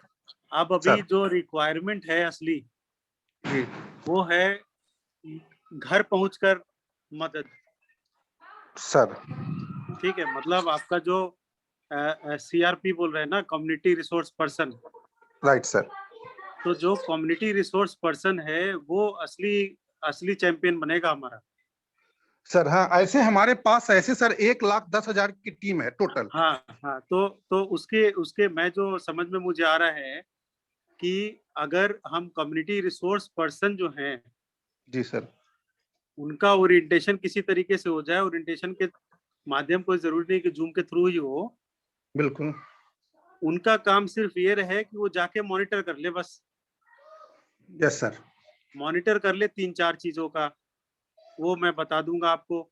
जैसे सर। बुखार है, खांसी है, सैचुरेशन का लेवल है, तो कुछ ऐसा होगा जो नापने का होगा मशीन से, और कुछ होगा जो वार्तालाप से पूछा जाएगा कि बुखार है नहीं है तो कितना था, खांसी अभी बढ़ गया, घट गया, ठीक हो गया, क्या हुआ। तो ऐसे कुछ उनके कंप्लेंट्स, शिकायत या सिम्टम जो कहते हैं वो, और कुछ पैरामीटर की जांच, और हमें चाहिए मिनिमम। अब अगर आप गांव के लेवल पे ऐसे 5-10 घर पे या 5 घर पे, जो भी आपका लगता है फिजिबिलिटी के हिसाब से, एक सेट आप दे दीजिए। जैसे आपने बोला ना कि 2 टोला पे हम एक सेट दे देंगे। जी सर हाँ, उसी का इंतजाम रिसोर्स को हम लोग सर चाह रहे हैं कहीं से तो मिले। मैं कह रहा हूँ कि एक सिर्फ सैचुरेशन प्रोब के अलावे, बीपी, देखिए बीपी की हमें जरूरत होती नहीं है। अगर कोई इतना नब्ज पकड़ के बता सकता है हाथ में कि नब्ज चल रहा है कि नहीं चल रहा है, अगर चल रहा है तो 100 से ऊपर उसका बीपी है, बस। ओके। आप भूल जाइए इंस्ट्रूमेंट लेना देना, उतना खर्चा भी नहीं करने की जरूरत है। इस बीमारी को ही टारगेट कीजिए, छोड़ दीजिए वो 2-4-5% बीमारियां जो कुछ और भी बीच में पड़ेंगी। बिल्कुल सर, ठीक है। हम टारगेट करें 90% लोगों की मदद करना जो घर पे इलाज हो सकता है। जो कोरोना से पीड़ित 80% हैं, उस 80% का भी 80% को हम टारगेट करें। हम पूरा एक बार में हम सब चीज नहीं कर पाएंगे। स्टेप 1 में मोबिलाइज इतना कीजिए कि कम से कम कंप्लेंट नोट करना शुरू कर ले। छोड़ दीजिए रिसोर्स, बीपी, सैचुरेशन, मशीन, सबका रिसोर्स भी बंद कर दीजिए। वो 10 दिन में आ जाएगा। 10 दिन तक बैठेंगे क्यों हम? हमें 10 दिन बैठने की जरूरत नहीं है। उनको सिर्फ ये करे, हाउस होल्ड का सर्वे कर ले 4 चीजों 5 चीजों का। आपके यहाँ किसी को कोरोना है नहीं है, आपको सिम्टम है नहीं है, घर में किसी को है, जैसे आप पूछते हैं बच्चों के लिए या किसी चीज के लिए, बहुत सारे काम के लिए करते हैं, भले वो फोन पे कर ले, घर ना जाए। फोन पे भी अगर वो कर लेगा तो उसके ऊपर जो ग्लव्स, सैनिटाइजर, मास्क और फेस शील्ड सबका खर्चा वो भी नहीं लगेगा आपको। वो लोकली बैठा हुआ है, वो 2 टोले में मान लीजिए 20 फैमिली है, 20 फैमिली में उसको 3 फैमिली 4 फैमिली मिलेगी जहां पे उसको लगेगा कि हाँ जाके देखना चाहिए। तो 4 ही फैमिली हो गया ना, तो आपने 20 से 4 कर लिया। तो ऐसे अगर 1 लाख फैमिलीज को आप देखेंगे तो आपके पास मुश्किल से होगा, आपको 8-10 हजार पे आ जाएंगे आप। तो जैसे ही आप 8-10 हजार पे आ जाएंगे तो उतना मॉनिटरिंग डिवाइस 2-3 भी मॉनिटरिंग होगा। बहुत लोगों के पास तो खुद का होगा। अगर टोले मोहल्ले में किसी के पास भी है तो कम से कम मोहल्ले के काम तो आएगा। तो बहुत सारे रिसोर्सेज तो अभी ऐसे भी आपको मिल जाएंगे। बट मैं कह रहा हूँ कि रिसोर्स, बिना रिसोर्स के पहले चालू कर लीजिए, ताकि आप फोकस हो जाइए कि ये फोकस ग्रुप है, यहाँ पे सिम्टम सीरियस वाली बात है, इनको तो देखना पड़ेगा। तो चाहे लोकल डॉक्टर या लोकल अथॉरिटी जो कर रही है उसके साथ लिएजन ही कराते, उनको इन्फॉर्मेशन शेयर करते, या एटलीस्ट आप गाइड कर दीजिए कि भाई छोड़ दे कोरोना का टेस्ट, छोड़ दे बाकी चीज, दम नहीं फूल रहा है, सांस नहीं फूल रहा है, चल पा रहे हो, अपना काम कर रहे हो, तो सिचुएशन ठीक ही होगा। अभी अंदाजे पे मैं करो, अंदाजा है ये प्योर अंदाजा है, पक्का कुछ भी नहीं। बट जहाँ पे कुछ भी नहीं मिल रहा है, ना बिरयानी है ना पुलाव है, तो माड़ भात तो चले। वहां पे आप उसको कहिए कि इतना पता कर लो, अगर ठीक नहीं है, कुछ गड़बड़ लग रहा है, सांस फूल रहा है, पेट के बल लेट जाए, ब्रीदिंग एक्सरसाइज शुरू कर ले, भाप लेना शुरू कर दे, इतना भी कर ले बिना खर्चे वाला। विटामिन सी भी छोड़िए, जिंक भी छोड़िए, बात की बात, विटामिन सी की जगह पे नींबू निचोड़ के पी ले। आंवला खा ले, टमाटर महंगा हो गया अभी, बट नींबू अब सस्ता हो रहा है, नींबू अब हर जगह मिलता है, अभी कागजी नींबू खूब मिलेगा अभी। तो इतना कर लीजिए, ये हफ्ते भर 10 दिन ऐसे करिएगा तो आप तब तक फोकस हो जाएंगे, आपको आइडिया हो जाएगा कौन कौन लोग किधर किधर क्या है। तब तक आपके रिसोर्स आ जाए तो टॉप अप कर लीजिए आप। तो ये एक पार्ट हुआ। दूसरा पार्ट जो है टेली कंसल्टेशन करने का सर, तो टेली कंसल्टेशन में अगर आप डिटेल सर थोड़ा बताइए कि क्या। थोड़ा मेरा नेटवर्क सर बीच में 1-1.5 मिनट खत्म हो गया था सर, आवाज नहीं आ रही थी सर। अच्छा, मैं यही बोल रहा था कि जो कम्युनिटी रिसोर्स पर्सन हैं जी सर, अगर उनके पास saturation probe, BP instrument, thermometer ना भी हो, जी सर, हाँ, तो कल से ही इसको शुरू कर लीजिए। अपने अपने इलाके को जो 2 टोले बोले ना आपने, ठीक है, तो 20 घर है, मान लीजिए 20 घर है, तो 20 घर पे आपका एक कम्युनिटी रिसोर्स पर्सन है, वो फोन पे ही पूछे। ठीक है, वो सबको जानता है, चाचा है, मामा है, काका है, सबको रिश्तेदारी हो जाती है, जान पहचान होती है। वो पूछ ले आपके घर में किसी को हुआ, नहीं हुआ, हाँ किसी को है खांसी सर्दी बुखार, किसी को है नहीं है, तो चलो भाई ठीक है। तो ऐसे 4-5 कॉमन सिम्टम जो हो रहा है वो सिम्टम ही पूछ ले फोन पे। ठीक है, तो 20 घर में उसको पता तो चल जाएगा कि 2 घर है जहाँ पे डाउट है, ठीक है, तो 2 घर वाले का डिटेल थोड़ा और ले ले। मान ठीक है, लीजिए हो सकता है कि टोले मोहल्ले में किसी एक के पास सैचुरेशन वाला मीटर भी हो, ठीक है, उसी को बोले अरे चचा है तुम्हारे गोतिया हैं, उसी को दे दे यार, थोड़ा देख लेंगे, तुम तो ठीक हो, दे देंगे लोग। उसके नाप लीजिए, नहीं भी नाप पाए तो आप देख लीजिए, कम से कम उसको भाप लेना, पेट के बल लेटना, नींबू पानी या विटामिन सी का कुछ चीज खाने में ऐड करा दीजिए, रेस्पिरेटरी एक्सरसाइजेस ये शुरू करा दीजिए। तो इतना शुरू होगा तो डिटोरेशन कम से कम स्लो हो जाएगा। ठीक है, डिटोरेशन स्लो हो जाएगा। उसके बाद जैसे ही आपका सामान आता है उनको टॉप अप कर दीजिए कि भाई जाओ, अब तुम्हारे पास तो 20 घर में 2 घर हैं जिनको मॉनिटर करना है, और बाकी घर में जितने निगेटिव थे 1 हफ्ते पे एक बार जरूर पूछ ले फोन करके। फोन करके बात करेगा तो उसको ना इन्फेक्शन का खतरा है ना कुछ। जो 2 घर 4 घर है वहां जाए, मॉनिटर जैसे ही मिल जाए तो सैचुरेशन देख ले, बुखार देख ले, बीपी नाप ले, डायबिटिक है तो ब्लड शुगर नाप ले उसका। ओके, तो उसका कांटेक्ट 20 घर के 100 लोगों के जगह पे अब उसके 20 से 30 लोगों से मुलाकात होगी तो उसके भी इन्फेक्शन के चांस घट जाएंगे। क्योंकि आपका अगर कम्युनिटी रिसोर्स पर्सन इन्फेक्टेड हो गया और हर घर जाके चेक कर रहा है तो सबको फैलाएगा। बिल्कुल बिल्कुल। तो दोनों तरीके से कम्युनिकेशन हो, लेकिन फिजिकल कांटेक्ट कम हो, फिर भी आपको इंफॉर्मेशन आए। तो पहले आप वैसे कीजिए कि जनरल सर्वे कर ले, जनरल, फिर फोकस फैमिलीज को फॉलो करे, उनका मॉनिटरिंग कर ले। जिसकी सिम्टम वर्सनिंग लग रही है, सैचुरेशन नीचे जा रहा है, ऑब्वियसली लोकल अथॉरिटी, डॉक्टर या जो भी रिसोर्स है वो करे। बाकी पेट के बल लेटना, भाप, respiratory exercises, vitamin C, zinc, इसको रोकने की जरूरत नहीं, दीजिए आराम से। बस विटामिन सी जिंक ना भी रहे तो कम से कम नींबू खाए, निचोड़ के नींबू, कागजी नींबू गार के खा ले, शरबत पी ले, वही कर ले, कम से कम शुरू कर ले वहां से। सर इसमें 1 या 2 पेज का कोई जैसे कि क्या क्या एक फॉर्मेट टाइप का कि क्या क्या देखना है वो एक मिल जाता, और 1 पेज का कि एकदम बिल्कुल यही सटीक जानकारी आपको देना है, क्योंकि ये जो दुनिया है वो बिल्कुल मैं बना दूंगा अजीत जी के साथ मिलके, मैं वो प्रिपेयर कर दूंगा। ठीक है सर, प्रिपेयर कर दूंगा। हाँ मैडम, आपका क्वेश्चन लेता हूँ, पहले ये नीरज जी का मैं थोड़ा कंप्लीट कर दूं। दूसरा जो आप बोल रहे थे टेली कंसल्टेशन का ना सर, तो आप ना नीरज जी 2 चीज उसमें बतानी पड़ेगी आपको कि लेंथ एंड ब्रेथ क्या आप सोच रहे हैं, क्या लोड आप सोच रहे हैं, कितने लोगों का डेली कंसल्टेशन सोच रहे हैं डेली। ठीक है, एक तो ये। दूसरा कि किस क्वालिटी का टेली कंसल्टेशन सोच रहे हैं, मतलब ओनली माइल्ड केसेस जिनका सैचुरेशन ठीक है, घर पे है, हम लोग उसी को टारगेट कर रहे हैं। बिल्कुल सर। हमारा टारगेट ये रहता है कि आपका जो भी वॉलंटियर उधर हो गांव देहात में जी, वो वार्निंग साइन पिकअप कर ले कि ये भाई घर में रहने लायक अब नहीं रहा। Yes sir. ठीक है, और जो घर में रहने लायक है उनको समझा सिखा के और उनको केयर करा के घर में ही ठीक कर दे। हाँ, उसको हॉस्पिटल पर प्रेशर ना बनाए। हाँ, हॉस्पिटल अननेसेसरी नहीं जाए। और दूसरा एक और रिक्वेस्ट मेरा रहेगा आपसे, स्पेशली बिकॉज ये बड़ा आपका नेटवर्क है, क्या हम रिसोर्सेज मैप कर सकते हैं?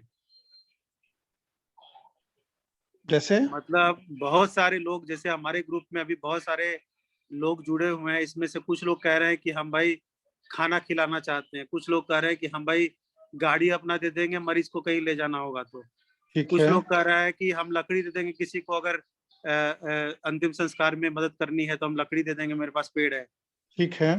तो ऐसे करके बहुत सारे रिसोर्सेज है। ये तो जनरल रिसोर्सेज की बात कही, मैं मेडिकल रिसोर्सेज की बात कर रहा हूँ बिल्कुल कि सर। जो हाँ टोले मोहल्ले में लड़के आपके हैं जी उसको जी। पता रहे कि अगर सीरियस होगा तो किसको कांटेक्ट करना है, ओके। और इसको अगला मदद कहाँ से मिलेगा, एम्बुलेंस कौन देगा, अगर ऑक्सीजन की रिक्वायरमेंट अभी तुरंत पड़ेगी, सैचुरेशन गिर रहा है, तो सिलेंडर किसके घर में पड़ा हुआ कि लाके मैं इसको दे सकता हूँ, या नहीं मिलेगा, मिलेगा तो कहाँ मिलेगा। तो ये रिसोर्स की मैप करके रखे, दवाई चाहिए तो दवाई कहाँ से उपलब्ध होगा, कौन डोनेट कर रहा है हमको, कहाँ पड़ा हुआ है। तो ये रिसोर्स मैपिंग अगर लोकल स्तर पे क्लोजली रहे और उसका अपडेट हो, डायनामिक हो, ये नहीं कि हम 15 दिन पहले लिए थे कि हॉस्पिटल में 10 बेड खाली है। हाँ सर, ये एक हम लोग अभी हम लोग से शुरुआत किए हैं। 10,000 10,000 जो हमारे 9,700 स्टाफ हैं उस पे अभी हम लोगों ने सबसे पहला काम शुरू किया है। इसको हम लोग अभी चाह रहे हैं अगले 4-5 दिन में इसको क्रैक करने का, कि किस तरीके से इन लोगों को, जो अभी हमारा मोर्टिलिटी रेट लगभग 10% है, इसको कैसे 5 पे लेके जाए। जैसे 10 लोग हैं तो इसमें हम लोग 5 पे लेके जाए सेम टाइम पीरियड में, इसको घटाने का इस पे पूरा प्रयासरत हैं। और ताकि उसकी के लर्निंग के बेसिस पे हम लोगों ने दूसरे पे जाएंगे, तो उसके लिए अभी कुछ रिसोर्सेज हम लोग मैप करने की कोशिश कर रहे हैं। तो सिर्फ 10,000 9,000 जबकि गवर्नमेंट का साथ है, सब कुछ है, तो भी हम लोगों को रिसोर्स इसमें मोबिलाइज करने में बहुत ज्यादा प्रॉब्लम हो रहा है। बस इतना से सिर्फ 10,000 लोगों को सपोर्ट करने में मुझे बहुत ये मेहनत ठीक है। ये क्या नीरज जी, ये सब हम लोग और ऐसा करेंगे कि ये डिटेलिंग जो है सो डॉक्टर तेज प्रकाश के साथ हम लोग बातचीत कर लेंगे सर इन विषयों पर। और हम लोग चूंकि बहुत समय हो गया है, बिल्कुल सारे बिल्कुल लोग सर। धीरे धीरे नंबर्स जो है सो 92 से 67 आ गया है। Okay okay okay sir. तो we don't want to lose the people. नहीं, कर लेंगे इसको, कर लेंगे। आप सही बोल रहे हैं अजीत जी, कर लेंगे। और जो अपना पटना में भी जो मॉनिटर करने का, जो होम बेस्ड केयर प्रोवाइड करने का है, उसकी जो है उसके हम मुझे लगता है अलग से डिस्कस कर लेने में ज्यादा अच्छा रहेगा। बिल्कुल बिल्कुल, बहुत हाँ, डिटेलिंग हम लोग थोड़ा अलग से बैठ के कर लेंगे, छोटे से ग्रुप। अच्छा, ये मैडम का कोई सवाल था? हाँ बोलिए madam. Yes sir. Sir actually अभी ये कंफ्यूजन है बहुत जगह कि जो कोरोना का ये स्ट्रेन है वो एयरबॉर्न है, तो इस कंफ्यूजन के कारण लोग घर को मतलब बंद करके, खिड़कियां बंद करके रह रहे हैं। तो सर ये इस पे आपका क्या सजेशन है? अच्छा मैडम, ये बताइए, जिसके बगल में हॉस्पिटल हो जी और कोविड का हॉस्पिटल हो, वो तो घर खाली करके चले जाना चाहिए। जी सर। और एम्स में मेरे ट्रॉमा सेंटर में 298 पेशेंट है कोविड के, और मेन वाला जो एम्स है उसमें करीब 500 या 600 मरीज होंगे और सब खांसते होंगे। और वहां से एम्स से जो हवा निकलती होगी, तो अब तक दिल्ली के तो कम से कम आधे पॉपुलेशन मरना चाहिए था, क्योंकि हो गया 1 महीना लगभग। तो ये तो नया स्ट्रेन में और महाराष्ट्र में तो किसी को बचना नहीं चाहिए था। Okay sir. एक्चुअली सर ये मैं ये कर रहा हूँ। अब दूसरे बात, मैं कॉमन सेंस की बात कर रहा था। अब दूसरी बात ये है कि अगर वो एयरबॉर्न हो रहा है या खांसने से आ रहा है, जब तक वो नाक और मुंह तक आपके नहीं पहुंचेगा, तब तक तो अंदर नहीं जा रहा है। Yes sir. तो मास्क ऐसे भी लगाना है ना। मास्क खोल के घूमने के लिए कौन बोल रहा है आपको? जी सर। मास्क को प्रैक्टिस कीजिए ना, अच्छे से प्रैक्टिस कीजिए। ठीक है। दूसरा, खिड़की दरवाजे बंद करने से नहीं होगा। आप हैंड वॉश कीजिएगा और मास्क लगाइएगा और फिजिकल डिस्टेंसिंग मेंटेन कीजिएगा, उससे होगा। भाई आप कपड़े का मास्क पहन लीजिए, ठीक है, और मास्क को बार बार ऐसे से करते रहते हैं सब लोग, थोड़ा नीचे उतार के यहाँ पे रख के ऐसे बात करते रहते हैं, ये खुला हुआ है। फिर बीच में ऐसे कर लेते हैं, फिर ऊपर ले लेते हैं, तो हवा जो खिड़की खोलेंगे उससे वायरस आ जाएगा, और आपके बरामदे में, आपके छत पे वायरस नहीं आ रहा है। ऐसा इतना भी पैनिक होने का जरूरत नहीं है, प्रिकॉशन पे ध्यान दीजिए। हवा से फैल रहा है, Agreed. नहीं, अभी बचाव आपने वही है। बताया अभी आपने पिछले जो वो कम्युनिकेशन में बताया था कि दरवाजे और खिड़की जितना खोल के आप रखेंगे उतना एयर आपका जो एक्सचेंज वायरस का जो कंसंट्रेशन है वो कम हो। भाई, और पानी जितना चीनी में जितना ज्यादा पानी रहेगा, चीनी का मिठास अपने आप घटेगा ना। हाँ, अब सही पानी है। को खूब खौलाइएगा तो चाशनी बनेगा। हाँ, तो हवा को जितना बंद रखिएगा उसमें तो वायरस का संख्या बढ़ता जाएगा। करेक्ट। तो एक सांस में, बाकी टाइम ऐसे आप 100 लेते और 100 तो आपका शरीर मार देगा, 100 तो शरीर मार देगा। अब आप 1 लाख वायरस सूंघ रहे हैं बंद कर करके। बहुत तो अच्छा। हाँ, उसमें कोई समझदारी नहीं है, रिसर्च प्रूवन है। हर जगह हम लोग कोशिश करते हैं एयर एक्सचेंज जितना जल्दी हो उतना अच्छा है। भाई बाहर जो भी वायरस होगा वो तो हल्का ही होगा ना। Thank you very much. I think will take the questions, आगे भी लेंगे और ऑलमोस्ट जितने भी क्वेश्चंस हैं वो सब ले लिए गए हैं। एंड बहुत बहुत धन्यवाद आपको doctor Tej Prakash, and really we are thankful to you कि आपने इतना समय दिया और अभी आप बीमार हैं इसके बावजूद आपने इतना मेहनत से और इतने सहज शब्दों में, भाषा में आपने बातों को रखा है। हम चाहेंगे विजय प्रकाश सर से यदि हैं मीटिंग में तो आप इस विषय पर बोलें और फिर हम आगे इसके समापन की कार्रवाई के में हम प्रमोद सर से या विकास से मैं चाहूंगा कि वो और दोनों लोग इस विषय पे बोले। विजय प्रकाश सर।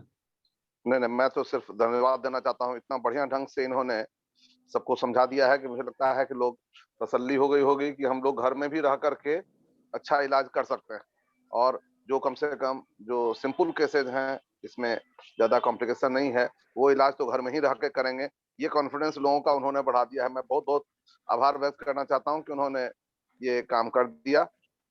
मैं समझता हूँ थोड़ा सा एक चीज वेरीफाई प्लीज से कर दीजिए कि लोग अभी एक निकाला है कि 10 दिन तक अगर आपका हो गया है और 3 दिन बुखार या सिम्टम नहीं है तो आप होम क्वारंटाइन से फ्री हो गए। ऐसा एक सर्कुलर मैंने देखा है, एक प्रोटोकॉल में दिया हुआ है। देखिए ऐसा कुछ है या यूजुअली है सर कि अगर आप सिम्टम फ्री 10 दिन के बाद सिम्टम फ्री हैं, हाँ ठीक है, तो यूजुअली 10 से 14 दिन यूजुअली अभी भी लेके चल रहे हैं। पिछली बार भी 14 ही दिन था। ठीक। तो 14 दिन के बाद यूजुअली आपके अंदर वायरस की संख्या ऐसी होती नहीं है जो फैलाए। बट मैं कह रहा हूँ कि अगर 10 दिन के बाद भी अगर कोई काम है, जैसे आप हेल्थ केयर वर्कर, आपको जैसे अभी मुझे बुलाया जा रहा है, जाना है मुझे, ऐसे मेरे बहुत सारे दोस्त 14वें दिन 10वें दिन ज्वाइन कर रहे हैं हम लोग। तो मेरा कहना है कि मैं अगर पॉजिटिव हूँ तो मैं प्रिकॉशन लूंगा तो अगले को भी तो बचाव हो जाएगा। सही बात। हाँ, तो आप प्रिकॉशन पे ध्यान दीजिए ना। आप कौन कह रहा है वेंचर करने के लिए, सबके सामने मुंह खोल खोल के खांसी करने के लिए कोई बोल रहा है क्या? ये तो ऐसे भी नहीं करना। आप नॉर्मल हो, चाहे कोरोना हुआ हो चाहे ना हुआ हो। तो अगर आप 14 दिन पे फ्री हो रहे हैं कि 10 दिन पे फ्री हो रहे हैं उसको भूल ही जाइए। आप ये प्रैक्टिस कीजिए ना, हाथ धोना, फिजिकल डिस्टेंसिंग और ये कफ एटिकेट, इसको मास्क लगाना, ये तो ऐसे भी अब नॉर्म है यूजुअली। लेकिन 14 दिन के बाद आप फ्री हो जाते हैं, क्योंकि घर में लोग रहते हैं तो उनको डर रहता है कि बच्चों को कब तक दूरी रहे हैं। तो हम लोग 10 दिन के बाद से ऑलमोस्ट है, बट सिम्टम फ्री होना चाहिए। 10 दिन के बाद लास्ट 3 दिन से अगर आप सिम्टम फ्री है तो हम बोलते हैं कि अब आप मतलब फैलाने वाले नहीं रहे, अब आप ऑलमोस्ट नॉर्मल वाले कैटेगरी में आ गए हैं। और मोटा मोटी हाँ, मैंने खाना बना सकता हूँ। बहुत लोगों को ये घर में न होता है कि खाना बनाए कि ना बनाए, लोगों के दूसरे घर में जाए नहीं हाथ से, अरे हाथ से नहीं निकल रहा है ना वायरस, हाथ से थोड़ी निकल रहा है, आपके नाक और मुंह से निकल रहा है। नाक मुंह को बचा कर रखिए और काम करिए। नाक छू के मत पिए ना। और वायरस तो पानी गर्म करने से मर जा रहा है। आपके मास्क में लगा हुआ वायरस पानी बॉईल करने और सूरज के धूप से मर जा रहा है। और खाना बनाने में वो बॉईल होता है खाना, तो मरेगा नहीं उसमें। हाथ धोइए, हाथ धोइए, हाथ धोइए। आप साबुन बोला था ना कि बात, जो किचन है वहाँ साबुन लाइफबॉय रखे रहिए। आप सब्जी काटे हाथ धोइए, सब्जी चढ़ाए हाथ धोइए। आप 3 बार 4 बार धो लीजिए ना। बहुत लोग ऐसे हैं घर में जिनके घर में जो कोरोना पीड़ित है वही है खाना बनाने वाला। हाँ बना सकता है, वो मास्क वास्क अच्छे से लगा ले, बनाए, बट ये सब केयर करते हैं। बहुत बहुत धन्यवाद सर, बहुत बहुत धन्यवाद सर, धन्यवाद। जी बहुत बहुत धन्यवाद। हम लोग बहुत अच्छी जानकारी के लिए सर। बिहार विद्यापीठ कोर से हम डॉक्टर तेज प्रकाश जी को बहुत बहुत धन्यवाद देते हैं कि ये इन्होंने बिहार के लिए और हमारे लिए इतना बातें कहा, जितना सिंपल ढंग से, साधारण ढंग से इन्होंने कहा है, चीजों को रखा है, अप्रिशिएबल है। और हम आपको भी धन्यवाद देते हैं कि आपने पूरे ये जो मुहिम हम लोग चला रहे हैं उसको आप ऑर्गेनाइज कर रहे हैं, पेन ले रहे हैं, सब कुछ कर रहे हैं। इसीलिए हम सारे लोगों को धन्यवाद देते हैं कि जो आप लोगों ने इतना पेशेंटली 99 तक कैंडिडेट थे, चूंकि 100 का ही फुल बैच था, इसीलिए 100 के बाद लोगों ने ज्वाइन नहीं किया। इसीलिए हम सारे लोगों को धन्यवाद देते हैं कि कितना पेशेंसली आपने सुना डॉक्टर साहब का, और डॉक्टर साहब ने बहुत ही सिंपल ढंग से, क्योंकि अभी ट्रॉमा में हम लोग जी रहे हैं, सब लोग, जिनको हुआ है उसको, जिनको नहीं है हुआ अभी, तो आधे से अधिक आदमी तो ट्रॉमा में ही जी रहे हैं। तो उस ट्रॉमा से आने के लिए आपने बहुत अच्छा कहा, और छोटी छोटी चीज आपने कहा कि योगासन करिए और अनुलोम विलोम करिए, इन्होंने कहा जो हमारी पद्धति है। इसलिए हम सारे लोगों को, विकास को भी मैं जान रहा हूँ कि विकास भी कोविड पॉजिटिव एयरपोर्ट पे होंगे, ये अभी अब तो आ गए होंगे। इसलिए सारे लोगों को हम धन्यवाद देते हैं बिहार विद्यापीठ की ओर से कि आप लोगों ने बहुत बहुत शुक्रिया, बहुत बहुत धन्यवाद आप लोग। Thank you very much sir. Vikas, आप सबको अपने तरफ से आप हैं तो आप थैंक्स दे दीजिए। केवल मैं अपनी अंतिम बात ये बात बोल दे रहा हूँ, 2-3 चीज पर ध्यान रखना है। खैनी है, यदि खाना है अपने खाते रहिए, दूसरे को नहीं खिलाना है। दूसरा है कि नेटा हम लोग जो है वो नाक का पोंछ फेंकने के बजाय एनएस दीवार और खिड़की, दरवाजा और टेबल जहाँ बैठे हैं वहां हम लोगों की एक टिपिकल बिहारियों की आदत है नेटा पोंछने की। मैं केवल इस प्लेटफॉर्म से 2 चीज पर फोकस करना चाहता हूँ। नेटा जो है वो एक पूरा बैंक है वायरस का, उसको, और सूखेगा मरेगा नहीं, फिर दोबारा उसी पे हाथ डाल दिया कोई, आराम से लेके और अपना नाक छुआ, वो भी गया काम से। तो ये अदृश्य शक्तियां जो नेटा के माध्यम से हम लोग फैलाते हैं पूरे धरती पर, उस पर थोड़ा सा ध्यान देने की आवश्यकता है। दूसरा है खैनी खाने के लिए। खैनी भाई खाना है, आप अपने खाते रहिए, अभी दूसरा को नहीं खिलाइए, एक जगह से दूसरा जगह चलता रहेगा। डॉक्टर विकास, आप प्लीज बोल के और इसको समाप्त करिए। Thank you very much. एक जस्ट मैं बोलना चाहूंगा थोड़ा सा, सारे लोग जो भी हैं हमारे करीब 50 के आसपास मित्र अभी भी हैं, कि देखिए कियोस अगर मचेगा तो हम ही लोगों के कारण मचेगा, और कियोस अगर कंट्रोल होगा तो हमारी लोगों के कारण होगा। तो जितने भी अभी आज मैंने देखा 100 के आसपास लोग थे, तो ऐसे अगर जो जैसे नीरज जी हैं, जीविका का इतना बड़ा काडर है, अगर जीविका के जो मेंबर है वही अपनी फैमिली में कियोस ना आने दे तो आधा बिहार कियोस फ्री हो जाएगा। इस पे हम लोग जरूर ध्यान दें, एक दूसरे का हेल्प करें, एक दूसरे का मदद करें और पॉजिटिविटी लाएं। और बड़ा टफ टाइम आने वाला है, दिल्ली और महाराष्ट्र में आ गया है, बिहार में थोड़ा सा समय है, तो उसको हम पॉजिटिवली लेके अपने आप को प्रिपेयर करें, और जो गलतियां दिल्ली में चल रही है उसको हम रिपीट ना करें, वहां से हम सीख लें और सब एक दूसरे की मदद करें। बड़ा टफ टाइम है और हमारा कल्चर है एक दूसरे की मदद करना, ये बिहार का शुरू से कल्चर रहा है। हमारे यहाँ ट्रेन जब एक्सीडेंट होती है तो हम पानी पिलाते हैं, गुड़ खिलाते हैं, ना कि घड़ी नोचते हैं। ये कल्चर दूसरे जगह का है, ये शुरू से हमारा कल्चर है। इसको हम लोग फिर थोड़ा और जोशो खरोश से इसको इस बार हम लोग लगे, क्योंकि अब रिक्वायरमेंट है। एक इंसान दूसरे इंसान को, इंसानियत बचेगा कि नहीं बचेगा ये भी डाउट हो सकता है। अगर एक दूसरे की मदद नहीं करेंगे तो बहुत मुश्किल टाइम होगा। यही सबसे अपील है मेरा। धन्यवाद। Thank you sir, Tej Pratap sir, Pramod sir. मैं कुछ लोगों का नाम लेना चाहूंगा जो इस पूरे वर्कशॉप और पूरे सेशन के पीछे लोगों पार्टिसिपेंट को मोबिलाइज करने, और सो विवेकानंद टीएसएस में काम कर रहे हैं, प्रियदर्शी कोर्स रूम में, हरिशंकर कोर्स रूम में, तो काफी लोग जो है जो इस पूरे वर्कशॉप में बहुत ही कम समय में पार्टिसिपेंट को मोबिलाइज करना, और एक कॉल पे प्रमोद सर एग्री हो गया कि हम लोग होस्ट कर सकते हैं, ऑर्गेनाइज कर सकते हैं। और फिर थैंक यू इन लोगों का बड़ा योगदान है। हमारे तरफ से भी थैंक्स है उनको। जी सर, तो आप सभी को मतलब इस सेशन में पार्टिसिपेट करने के लिए बहुत बहुत धन्यवाद। और मैं चाहूंगा कि हम आने वाले समय में भी आपसे, अजीत सर से और प्रमोद सर से और प्रकाश सर के सुपरविजन में इस तरह का वर्कशॉप कंटिन्यूअसली ऑर्गेनाइज करें। और जितने हमारे डेवलपमेंट पार्टनर्स हैं या फिर नेटवर्क है जो एज अ मैनेजर या फिर एज अ वॉलंटियर काम कर सकते हैं और अपने लेवल पे छोटे छोटे इनिशिएटिव ले सकते हैं, उनकी ओरिएंटेशन जरूरी है ताकि वो अपने दायरे में, अपने नेबरहुड में, अपने लेवल पे, अपने ऑर्गेनाइजेशन में, अपने फैमिली ग्रुप्स में जितने भी जो साथी हैं उनके या फ्रेंड्स हैं, उनमें करेक्ट इन्फॉर्मेशन प्रोवाइड कर सके और उनको मैनेज कर सके ताकि हमारा हॉस्पिटलाइजेशन ना हो, हम रिड्यूस कर पाए हॉस्पिटलाइजेशन और पेशेंट को डिटोरिएट करने से बचाएं। तो हम इस तरह का वर्कशॉप कंटिन्यूअसली करने की कोशिश करेंगे और हम लोग मिलकर काम करेंगे। तो सर आपको सर और विजय प्रकाश सर, प्रमोद सर, आप सभी को बहुत बहुत धन्यवाद जो आप इतना, मुझे पता है कि आप लोग काफी व्यस्त होते हैं, सुबह से शाम तक कॉल से बिजी होते हैं, बट उस व्यस्तता में भी आपने इतना बहुत मूल्य समय निकाला, इसके लिए आप लोगों को बहुत बहुत धन्यवाद और आशा है ये कंटिन्यू करेंगे हम लोग। Thank you sir. Thank you, बहुत बहुत धन्यवाद सर। थैंक यू अजीत जी, बात करते हैं आपसे फिर। Thank you.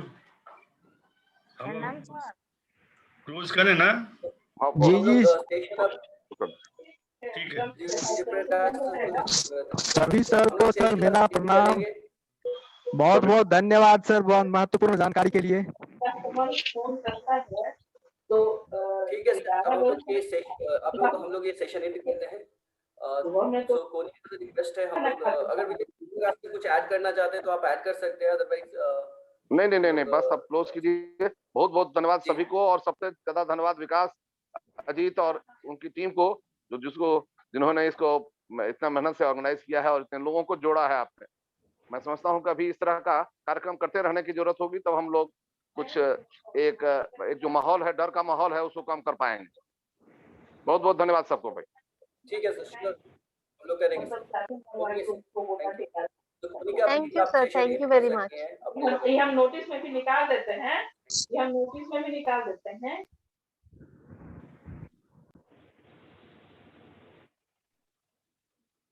सर एंड कर दे। जी प्लीज आप एंड कर दीजिए। हम सर